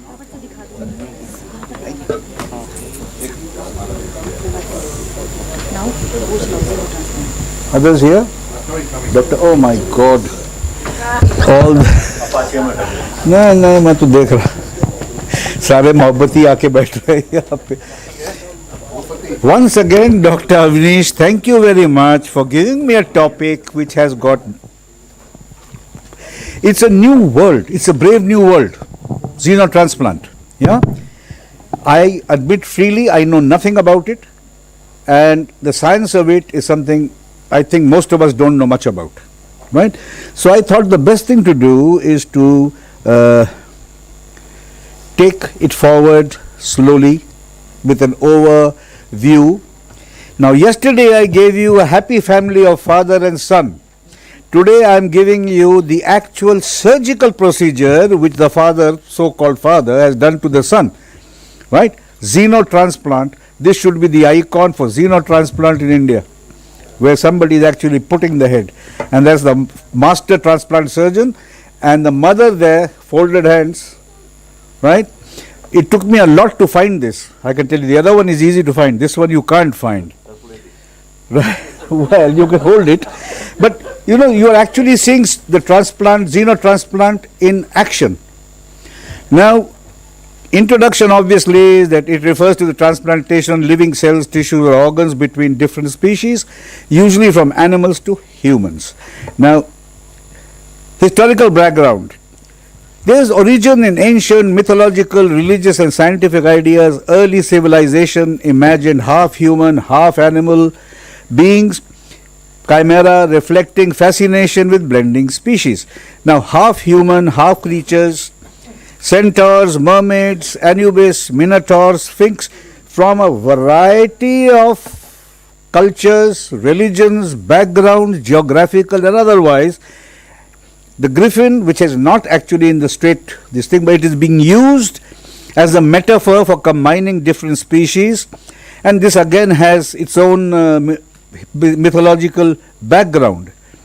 In India, we have got the Narsingh avatar, half man, half lion.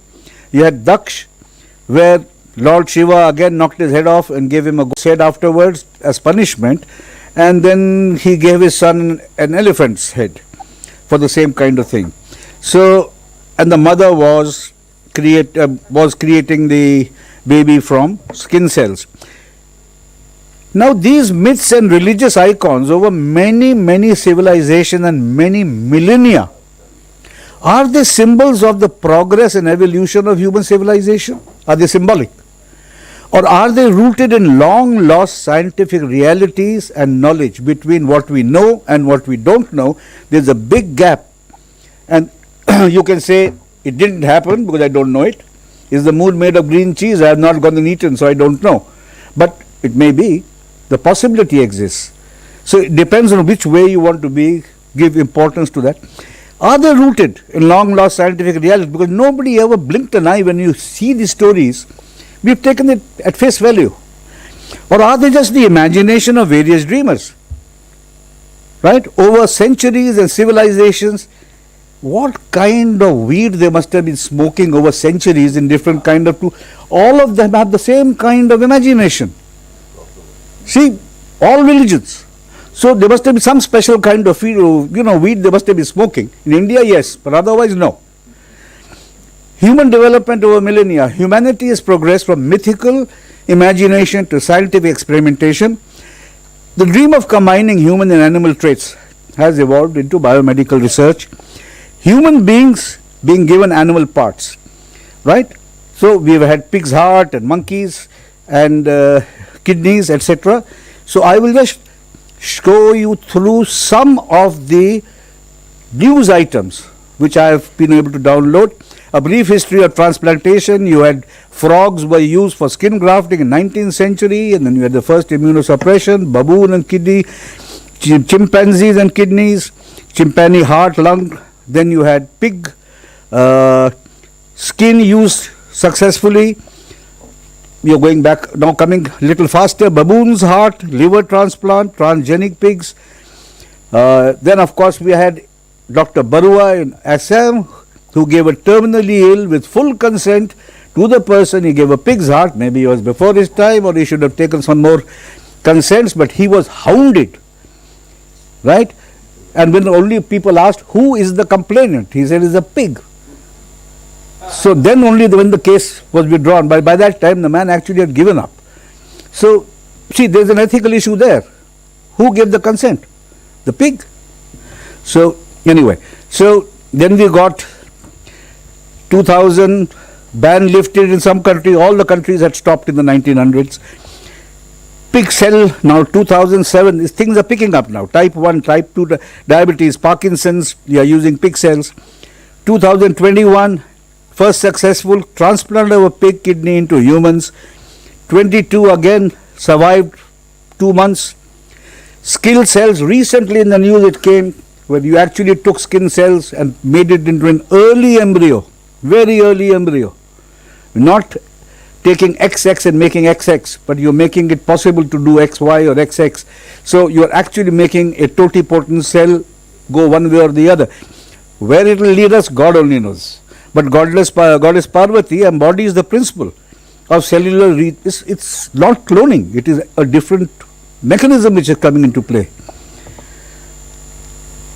Chimpanzee's kidney, old story. World's first pig liver transplant keep man alive for 171 days. This came only couple of weeks ago, right? Pig's lung transplanted, modified liver functions for 31 days. Times of India, 271 days pig kidney. Things are now coming up fast and furious. Recent past, what we have used, bovine cartilage, reconstructive surgery, bovine vessels, right, specially treated for vascular grafts. Pig heart was used by Denton Cooley, pig's heart valves in the 60s. Kidney transplant under experimental. You got Dr. Barna, not Christian, the other one using pig liver. Heart, again, these are the various organs being used by a donor pig. Now, liver is being used for bridging liver failure. Liver is being used in brain dead patients to see utilization and regrowth. Kidney, heart, lung, skin cells. Today, we are using animals, pig, baboon, bovine. Organs transplanted, the whole lot, including cells and tissues. The future is still in its nascent stage, the science. But genetically modified animals are being created for use. Anti-rejection therapy specific will have to be developed, and anti-zoonotic, not vacancies, thank God, anti-zoonotic vaccines will have to be, all right. Cloning, rapid growth techniques, all these will be needed. And we are nowhere near. Zoonosis, we are underplaying it. You can knock off a few viruses, but you forget you have a natural blood-brain barrier from these viruses, the human being. You bring these viruses not into a patient, you are bringing it into the human race. Once it comes into any human being and thrives, it comes into the human race, and we are taking it very lightly. So, and again, how safe is this? So, I don't know. Yesterday, Dr. Philip told me that you put a pig's kidney, right, and it grows up to 50% of the cardiac output, for Christ's sake. I never heard of it. You imagine that the donated kidney will remain the size it is. You may grow, you may become old, thin, for whatever. But the growth, now there is some kind of growth factor which has to be identified. We haven't identified it properly in the human being, we're going to do it in the pig. So, obviously it's a world of its own. Now, this is all I'll take there has to be strict, internationally acceptable and nationally valid laws governing animal experiments. We have nothing of the kind. Medications, how do you dispose of a pig once you've taken its kidney? What do you do with it? I mean, I will not be flippant by saying we use it for food, but what do you do with it? Right? Or do you give it a decent burial? I don't know. It's not in my internationally valid consents have to be taken for such experiments and failures. New verticals, will have to be created for identifying, controlling, treating zoonosis. We are nowhere near that. Surgical medical training for personnel. We are extremely short of transplant surgeons of any kind for humans. We are talking about taking from animals and bringing it into human beings. What will we do with them? And they have to be strictly regulated to prevent misuse. Then the fun comes. We've got religious group. One group comes along and says, I will not take organs from one particular animal. The other one says, I will not take it from the other one. So where do you go? Right? Then of course you got animal rights, who will jump for any animal which is being slaughtered. So that's another ball game which we have to face. Ethical, theological debates and direction. There are stories of human donation to another human, and the DNA is asserting itself, right? Women donors to male recipients, and allergies being transplanted. Again, Dr. Philip gave that about what peanut allergy, was it? Yeah. So things like that, and this is from humans to humans. What are you going to get when you have animal organs inside us? We have no clue. Media, what it's going to make of it, I have no idea. Public at large. So the conclusion is, xenotransplant offers a promising solution to global organ shortage. Recent advances have improved graft survival, reduced rejection risk, but you still require ethical, immunological, zoonotic concerns regarding careful regulation and long-term research. Continuing, you have to have dedicated centers for it. You can't have cowboy centers doing all these things. You have to have dedicated, sponsored and monitored by government. Where the money is going to come, I don't know. Cross-species transplantation represents a bridge between innovation and responsibility. This again is something to be appreciated. Species, whether chimpanzees are good, then the animal rights issue came. They don't want to slaughter the rarer species like baboons, chimpanzees. So they were withdrawn, and it was found that pigs have more similar things and they will require less gene edits. Ultimately, 70 to 90 gene edits. It's not a matter of joke. So many gene edits. And the pigs, those will be produced. They are produced in a facility which will not have any infectious disease in the pig. They were not moving for, but they have assigned a specific company to produce that quality pigs from which the organs can be taken. So there are multiple steps. It's a very good idea, but this utopia of making special kind of pigs, right, where nothing will go wrong, I don't accept. Because if anything can go wrong, it will go wrong. See, I mean, that it's okay. initially it started with 10, 15 gene edits, then it went up to 70. So in the last 10 years, last decade, if you see, the results also have dramatically improved. I mean, the last patient with the pig heart, pig kidney, on how many days? 271 days almost. So, from what it used to be less, it is slowly increasing. Of course there are going to be challenges, and that's how everything new, when we start, that's how it happens. And that we are not going back now. Xenotransplant is here to stay, believe me. And US has gone through a lot of processes. What Dr. Harsh Jory has raised are very relevant. But they have gone through, and as you said, the pig farms, they have made sure that, the fear of those, viral infections are less. Of course, it cannot be eliminated, as you said. You are introducing that in the human race. That's going to be dangerous. We will only know in the time, So these are all advancements of future. These are little futuristic for our country. But my worry in India is the cost is going to be extremely high. Because most of what you're saying, Ashish, they already patented all that. Which means that for the next 10 years or 11 years, you won't have access to that. Like the robot. The robotic of Da Vinci was patented, so nobody could come. Now the patent is gone. Now Mantra has come and others have come after 11 or 12 years. So for next 12 years, believe me, growth of these will be very difficult in India because you will be going through those patents. There's going to be the issue of that. So bringing the cost down is going to take time. Huh? There are Chinese pigs also now. No, I know, but again, there are, as I said, it's not that. This was Dr. Ravi Raju's son was there. Yeah. So I want to know from the audience, since you asked for debate, if you had an offer, if you are very critical, and there are no organs available, and only a pig organ is available, which is, you can take, how many of you would go for a transplant, let's say kidney, in the audience? Is anybody accept the pig's kidney? I don't think anybody is going to raise the hand. Anybody going to raise the hand for pig? 2, 3, 4, 5, no? I mean, we are about 40, 50 of us, only 4 or 5, so the acceptance rate is very low at the moment. But everybody wants to live. It's all about longevity, this century. Even if you get an extra day of life, I think you will want to live. So on that basis, I think xenotransplant will have a future. Thank you. As of now, we have no shortage of Indian pigs. We don't have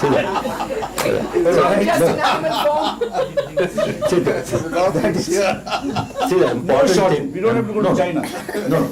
See, the whole issue is that what is the need in this country? Have we reached to the full potential of DBD and DCD donations in this country? Will that not be enough to wipe off your all waiting list or not? First say that. See, you have 3 lakhs people dying either because of CVA or the head injury. Okay. You convert 10% of that, 30,000 donors. On an average, even 3, we take the lowest denominator. We have 90,000 organs per year. Heart and lung, already we are wasting the organs because there are no recipients. Okay. It is only the kidneys and the liver. All the lists can be taken care of in next 5 years. Okay. So you don't have to go to a complicated way where the future is uncertain. And yes, for research, scientific development and everything is fine. And the lighter way, who is going to sign the consent for the poor pig? Yeah. At the moment, I'll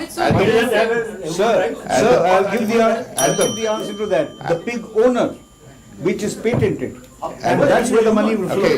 At the moment, Yes. sir, I tell you, at the moment, the indications for these transplants are very, very restricted.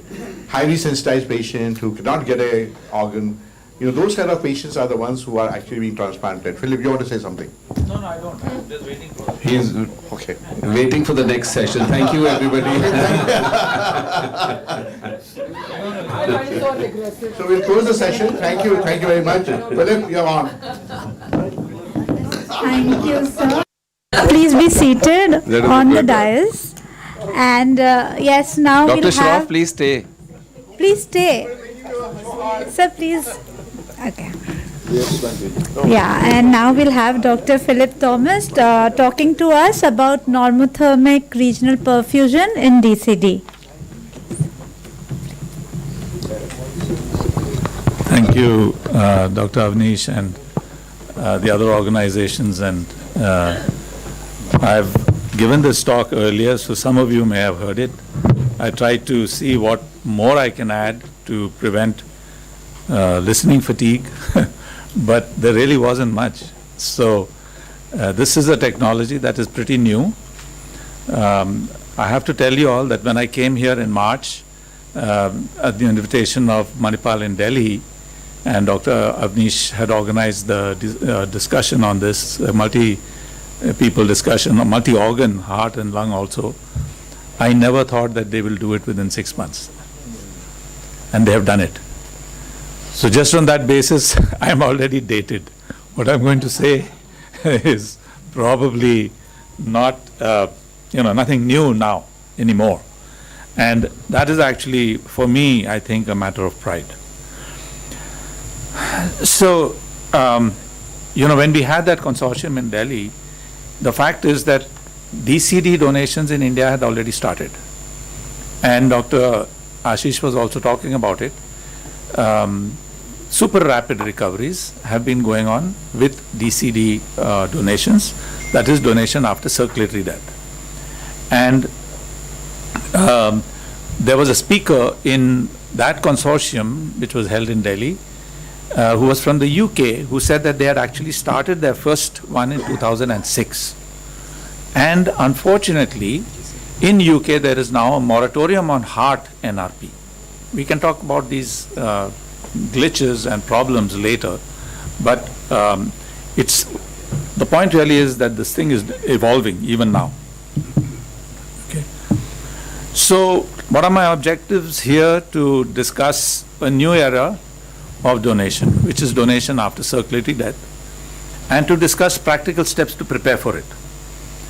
I believe that you will have a lot of dependence on intensivists, and Dr. Harsha Jari very colorfully put it that, today even our food does not taste like, food tastes like there's no salt in it if you don't have an intensivist around, so that's the importance. But they have to be the ones driving the program. And in fact, there may be potential for us to work more in symbiosis with them, because we take a lot of their load off sometimes, by promoting this. So what happened in the US was that around 2020, oddly enough it coincided with COVID, there was an increase in the number of circulatory death donations. That was a huge positive thing, because suddenly there were more donors. Everybody is wanting more donors. So yeah, there were more donors. And there was a 23 to 24% increase in number of donors. Today, as Dr. Ashish had said, in the US there are 30%, in some places are DCDs, but the numbers are going on increasing. Every few months there is a joining of the number of DBDs and DCDs.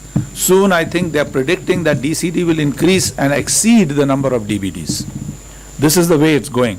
These are all graphs which just tell you so many donors have, recovery has increased, the number of organs transplanted have increased, but here's the problem. The moment DCDs increased, the number of organs being wasted increased. This became a national scandal, and in 2024, nearly 12,000 organs in US were discarded. We are always under the public scrutiny, we are under the eyes of the press, and this became a huge deal. It was publicized in many papers. It became like, why are you guys coming and asking for consent when you all are wasting all these organs after the, the family service coordinators, or like what we call, the counselors in this country.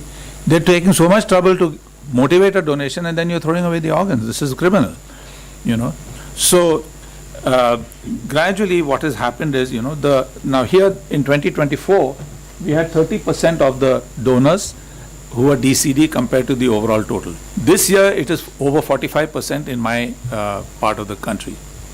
So the number is going on increasing, and what has happened is the organs that we have obtained from these DCD donations are being increasingly utilized.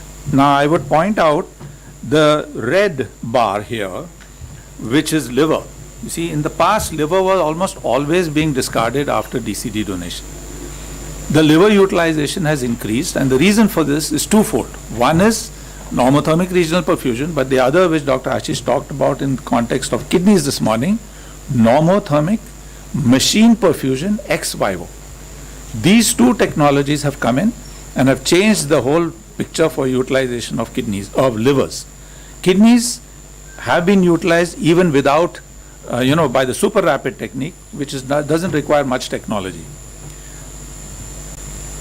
So these are some of the lessons that that may be learned from the US experience. We don't need to repeat all their mistakes. We have to remember that NRP is a good solution because you can figure out organ function before transplant. When Dr. Avnish and Sukhvinder were coordinating the first DCD, the liver numbers they could not believe. The AST, ALT were below 30. And the lactate, which was clearing so fast, I've done a DCD where the surgeon who was allocated the liver, he couldn't believe that the lactate had come down from 12 to 5 in the first 40 minutes. He said there is some problem with the numbers. He refused the organ. So sometimes, we are victims of our own success. This donor which they coordinated in Manipal and Delhi, the lactate was below 3 within 1.5 hours. It is like exceptional performance. The perfusionist was doing such a fantastic job. The flow was 3.2 liters. That is like whole body flow. We are happy in abdominal NRP with even 1.22 liters flow. They were going at full body flow with NRP. The outstanding, area of performance they did. The surgery, you can, in India there is no shortage of surgical talent. We can pull surgeons from trauma, from transplant, from so many things, We don't need to worry about that. Some definitions, we have already talked about all these things. I won't waste time on this. But once you decide that, once Dr. Lalita or somebody else comes back and tells us that, this family is likely to agree to DCD, they want to withdraw support. This brain death testing and all is exhausting everybody. They're sitting on the steps of the hospital for 3 days. This is not okay. We want to withdraw support and go home. So fine, you got a DCD now. You have to decide, are we going to go super rapid, like Dr. Ashish will be able to handle the strain of doing that kidney, managing the delayed graft function and all of this stuff, or you want to go with NRP, okay? Are you going to do all organs? Are you going to do abdominal organs only? Are you going to do thoracic organs? Are you going to do thoracic organs, super rapid, and abdominal organs NRP? These are all the different combinations of the whole thing. Are you going to cannulate in the abdomen? Are you going to cannulate in the chest? I was telling my senior, Dr. Jowhari, from where he's my senior from my college, AFMC. I said, sir, when you do a sternotomy, you can usually go on NRP within 6 minutes. He said, you are a very slow surgeon.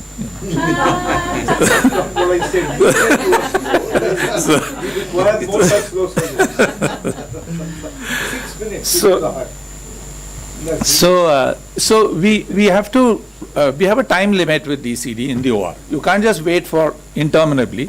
Dr. Ashish was able to wait for a little more than 2 hours, you said? 70 minutes only? Okay, so this is the other problem. Some hospitals in US will say 90 minutes, some will say 120 minutes, but 120 is about the cutoff. Now you look at the paradox here. I used to talk to my residents, okay? And I would ask them, suppose you and I are equivalent and you withdraw life support on you and on me, who is going to go into cardiac arrest first? It is the older individual. That doesn't mean my organs are going to be better than that guy.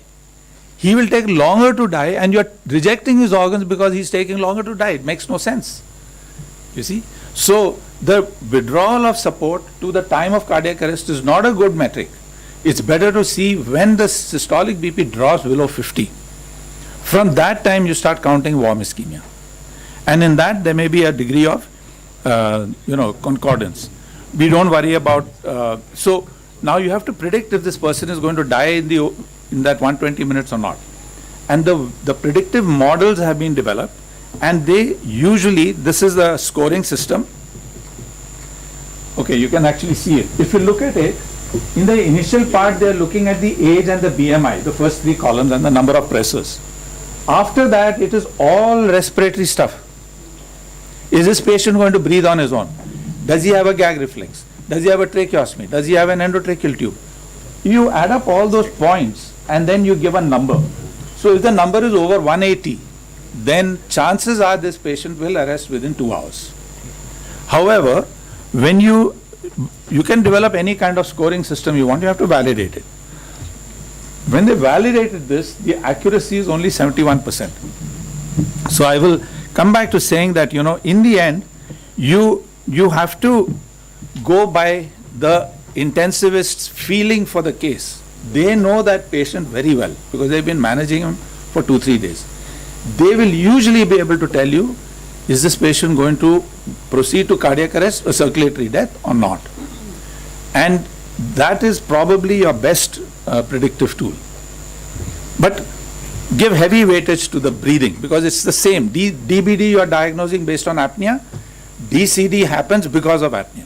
It's as simple as that, Now, in my center, we had 66, TOSA is the name of our Texas Organ Sharing Alliance, facilitated NRP runs, okay? Some of these patients did not expire in the 120 minutes. Some of them, were, we did not achieve a successful conclusion to NRP. 98 organs were transplanted. We just talked about the yield per case, Most DCDs are little older age group, they are not the younger ones. And so the organ yield is actually a national number. What Dr. Avnish is doing now you know, you can call it the most criteria, right? The model of QAPI. It has been established in the US for some time, and they have a predictive number which is different for DBD and DCD. So for DCD, the predicted number of organs per donor is actually very low, hardly 1, 1.2. And we could exceed that to over 2 per donor in DCD. So our performance metric was actually regarded as very good once we went to that. So what is our principle? I think I won't spend time on this, we all know it. Just one point, ECMO, we have got plenty of ECMO technicians. What I found in India is we are more willing to adapt, we are more willing to be flexible.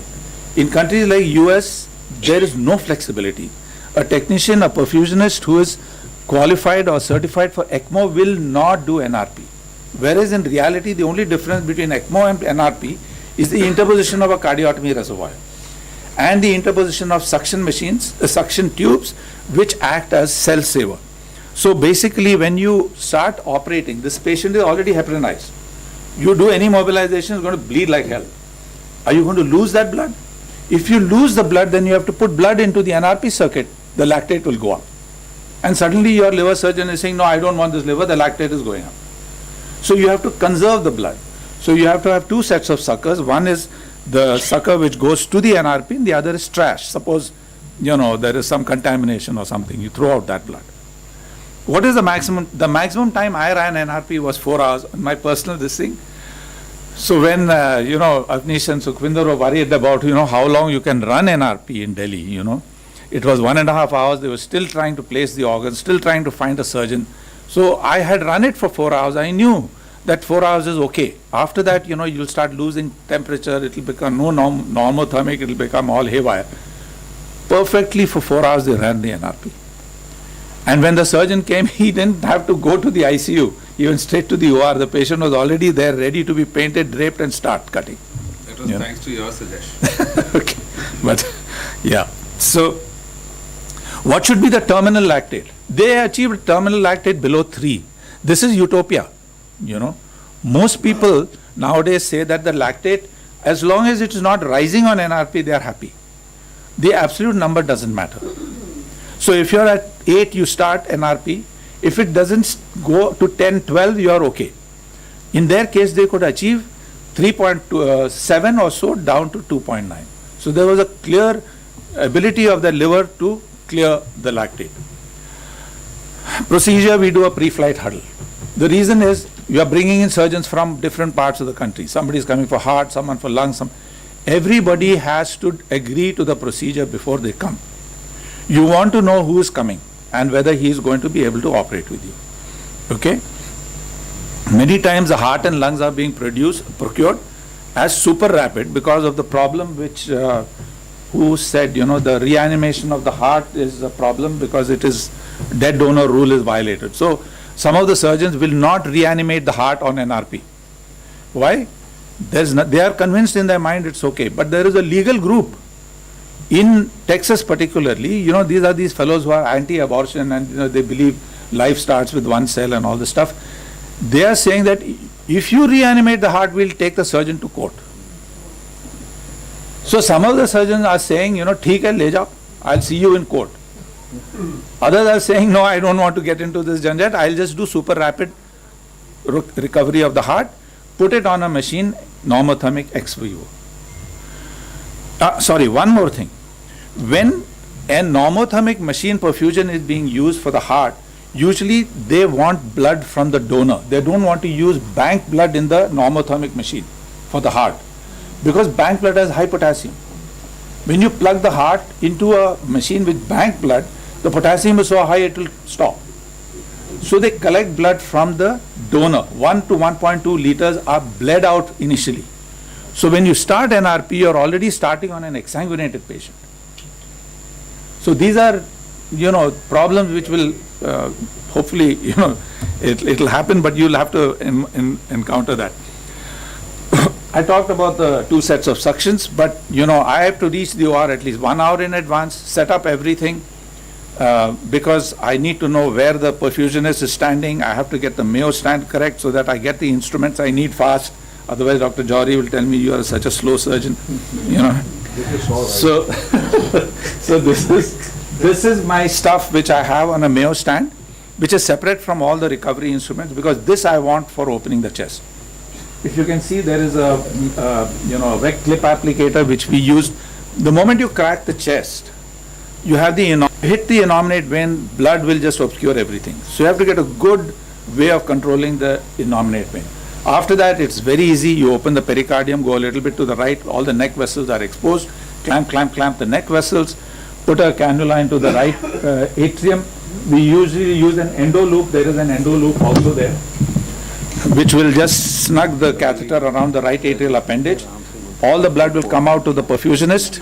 They will oxygenate it, send it back to you, put a clamp on the ascending aorta, pull it down, insert the cannula into the, just above the clamp on the ascending aorta, and you have got NRP going. You have to keep the patient warm. These are the different NRP circuits. It is being prepared. Below is the NRP circuit. Above is the instruments which go with the tubing which goes into the chest. We are connecting it, at the junction between sterile and unsterile. I won't go into all these steps now. This is TA NRP. As you can see, the NRP machine is set up at the head end of the bed. The cannulas are in the chest. This is abdominal NRP. The NRP machine is at the foot end of the bed, and the cannulas have been inserted into abdominal aorta and IVC. This is the charting. We talked about this yesterday. This is what they had when they did it in Manipal. The patient had cannulas already inserted in the femoral artery and femoral vein to do an ECMO, and now ECMO is becoming a part of ACLS and recovery of the heart. So the patient came with the ECMO running. We had to transfer from the ECMO machine, which is this side, to the NRP machine, which is on the other side. And the moment they declared death, we went from ECMO to NRP. I won't go into this too much. In conclusion, I would say, this I thought is a time to start thinking and planning for DCD and the options and all that. But right now, we have passed the stage. Now it has been done here. Now we have to start thinking of equaling and maybe exceeding what the standard they have set with NRP already. This is where we are. And we are good competitors as Indians. We compete. We have always competed well. And now Dr. Avnish has set the standard for NRP here, and we have to compete with them. We can talk about mastic and all later in the discussion. Thank you very much for a patient hearing. Open to questions. I just, before Pallavi you ask, I want to ask you, Philip, since I have the mic, is this, you said 4 hours for normothermic to take it. Can it be extended longer? What is the Done it. If you do it, then you will answer your question. For like 4 hours was kind of the maximum that we had done in southern part of the US. I have not heard of anyone going over 4 hours. Right, okay. But just understand. If you all do it the way you all did it, because the abdomen is not open, you all are doing it in the ICU, so you're not going to lose heat. When you're doing it with the abdomen open, you are just losing heat like crazy. The patient is becoming hypothermic. Lactate is going to go up. All the tissues your numbers are going to go haywire. So, how long Spain does it for? I don't know. I'm not sure that's what. We are doing it their way. Okay. Pallavi, you want to ask? It's a very dumb question, but whose role is it to do this perfusion? Because from what I could gather from yesterday, it was being done in the ICU, but I hear in your session that I go in and I start the perfusion. You are a surgeon. Perfusionist. So, the point, the question you're asking, actually, if I can refine it a little bit, is who's going to do the cannulation? Right? So, cannulation can be done in the ICU. Cannulation in the US at the moment is being done when somebody is being resuscitated with cardiac massage, ACLS and all that. And the people who are doing the resuscitation decide that it is worth putting this patient on ECMO. So they put the patient on ECMO as part of resuscitation. And then after a day or 2 or 3 or whatever you decide that no, the brain is fried, there's nothing, it's time to withdraw support. Then those patients will transition from ECMO to NRP. Okay? So the cannulation has been done by the ICU people. Now, let us say that there is, see, the problem is, you cannot put anything into a DCD situation which the patient does not require because he is alive. He is not dead. You can't do liver biopsy. Can you do cannulation? Can you put in sheaths in the femoral? In some places it may be okay, but in US they won't let you touch the patient. So you're bringing and you're withdrawing support in the OR. At that point, this finding it after cardiac arrest to find the artery, to find the vein and all is going to take time. Much easier that I operate and I put the cannulas myself. So cannulation becomes a surgical job in the DCD3 situation. Did you do CPR yesterday? Like CPR was done yesterday? On who? In this NRP which was No, because it was, they wanted to withdraw support. The moment you are withdrawing support, no resuscitation. So, Avnish, you have to answer two queries. One, who did the perfusion business? Yes. The person and how you have trained him. Second, this CPR, which Ashish has talked about. Those two things. And the cannulation which was done for ECMO, so the consent must have been taken at that time for cannulation. Absolutely. Yeah. So, Palvi, your question is very important because when we discussed this for last 2 years, we were wondering who is the person who should be doing it. So, if you remember the types of DCD, that gives you the answer. For example, we have a type 4, a brain death. That's the one we are going to do more often in our country. Where is the patient? Patient is in ICU. Whose custody is in the ICU person? So, if the patient is unstable, one set done, obviously the cannula has to be put inside. Family has consented for donation. So, it has to be in ICU. So, you do it the way that we are talking about, ICU people. So, the ICU people are very expert in doing ECMO. ECMO machine is lying there. The same machine is connected, only thing we add is a reservoir because when you do ECMO, the heart acts as your reservoir. But when you are doing an abdominal NRP, you need a reservoir. So they added something and it becomes an NRP machine. So the same ECMO machine, which we have 16 of them in this hospital where we are sitting. 16? 16 in one hospital. You use for ECMO. So that's your story for brain death. Whereas when we want to do DCD3, where there's a planned withdrawal happening, the patient is usually shifted to the OT and then they withdraw. So the surgeon is scrubbed, everybody is there. It's so easy for the surgeon to just make an incision and enter into the vessels rather than trying to cannulate, right? So that is your simple answer. DCD4, intensivist, ICU, DCD3 would be OT. Actually, and DCD 1 and 2 also may be intensivist. Yeah. Because you are doing a resuscitation in the emergency room or wherever, and you have decided to go on ECMO as part of the resuscitation. Yes, yes, correct. So, one of the points which keeps coming up is the cannula business. So, when you write the guidelines, we have to say that after the first declaration of brain death, you should be allowed to put the cannulas in our DCD3. Yeah, what we did, so we all deliberated. We had legal people on board. Director Notto is a part of our office. We designed a consent form. Yeah. Because like the family yesterday with folded hands, they were saying for 2 days, please take all organs, please take all, right? So they don't mind signing. Absolutely. So if you want to fulfill their wish and you add that 50,000, we'll be using heparin, we will be using cannulation before. They just want to sign and get on. Yeah, they are okay with it. And we've had this situation so we before. added it to the consent form. We created a separate. So the initial DCDs in our country will be from the families. Yes. Especially national criteria 4. Because there are multiple such situations. Pune, Dr. Zirpe had one. Chennai, we've had a few. And still we are not proceeding. So we desperately need some guidelines coming up on Notto website on this, Dr. Anil Kumar. I remember, the issue which Dr. Avnish had was when to give the heparin. So I told him that, anytime you give the heparin before the patient becomes, the systolic BP goes less than 50, it will circulate. So the moment they said if it hits 50, then this patient is on a flat. I mean, it is irrevocable now. But it's still, you've got a window of time to give the heparin. So you can either give the heparin right up front, or at least before the patient becomes agonal with BP systolic less than 50, दे देना चाहिए. 3 minutes तो मिल जाएंगे by the time it circulates. Sorry, Ashish, you were asking, you not. Yeah, so sensible machine or just suction which goes? No, only suction. It's a floppy suction though. Cardiac people use it in the heart. You know, that floppy suction.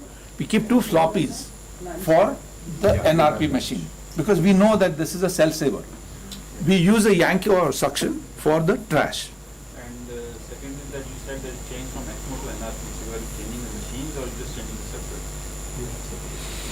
We change the whole machine. Why? I mean, that's a separate machine, NRP? See, it's hard for me to immediately give you a pat answer. My simplest answer is the whole technician is different, everybody is different.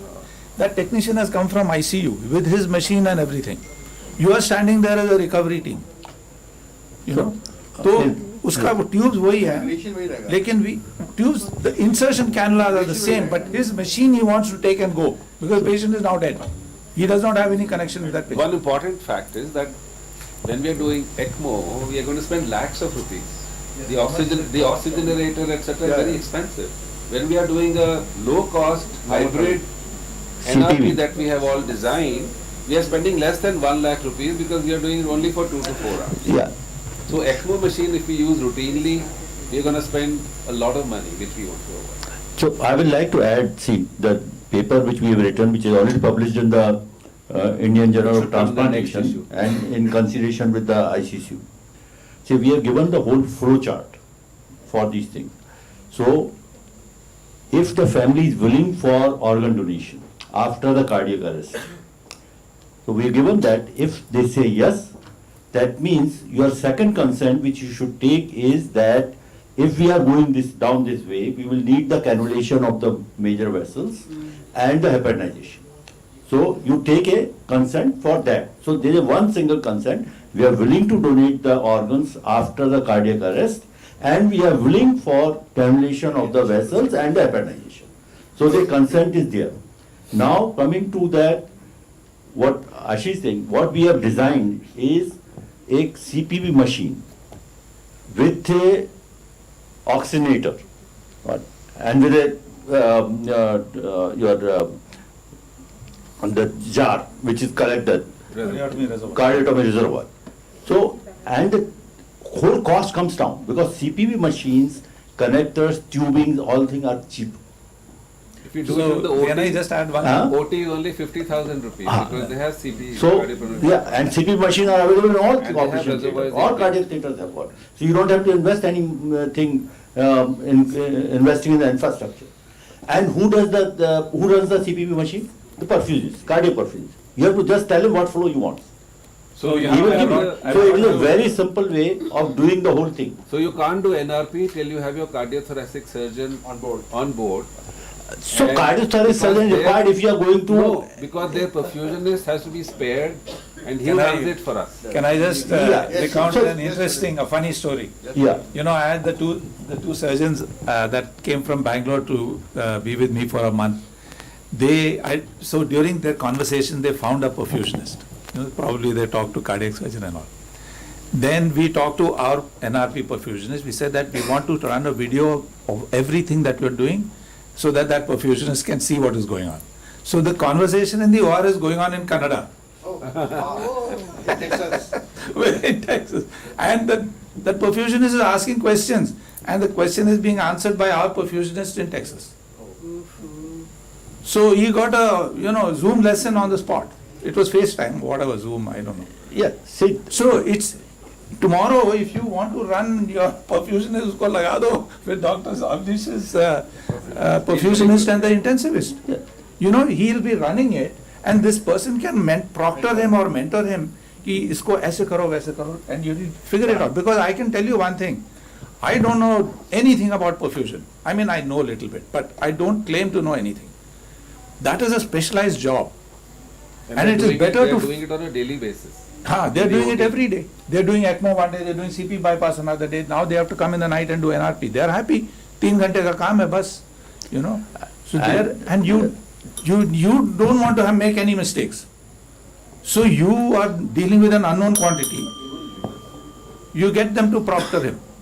So it's a simple way of doing it, we should not make it more complicated. Simple thing. And that's what Avnish has shown that it can be done. Pardon? Liver people are also doing cannulations and like Yeah. HPG, etc. They See, the liver people, when then he knows it, how you used to do Sir, it. surgical skills, don't worry about. Yeah. You'll have 100 surgeons in India who can do this job. Let's go for lunch. We just have to get the perfusionist well so that the recipient surgeon who is accepting the organ can see this perfusion was done perfectly. Can we do this procedure without ECMO? Yes, you can use the, that's why I'm saying cardiopulmonary machine. OT That's all. CPV machine is good enough. You don't need the ECMO. And you do not need those expensive cannulas. Actually, the CPV cannulas are cheaper. Both aortic cannulas and the they are just few thousand rupees. I also had in mind that they are not doing, like they are practicing DNA, AR, they are not attempting resuscitation.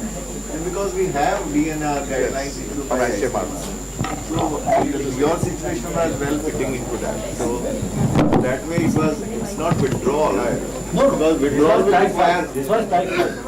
actually withdrawal will require primary board, secondary board and all. This is type 5. You can do without.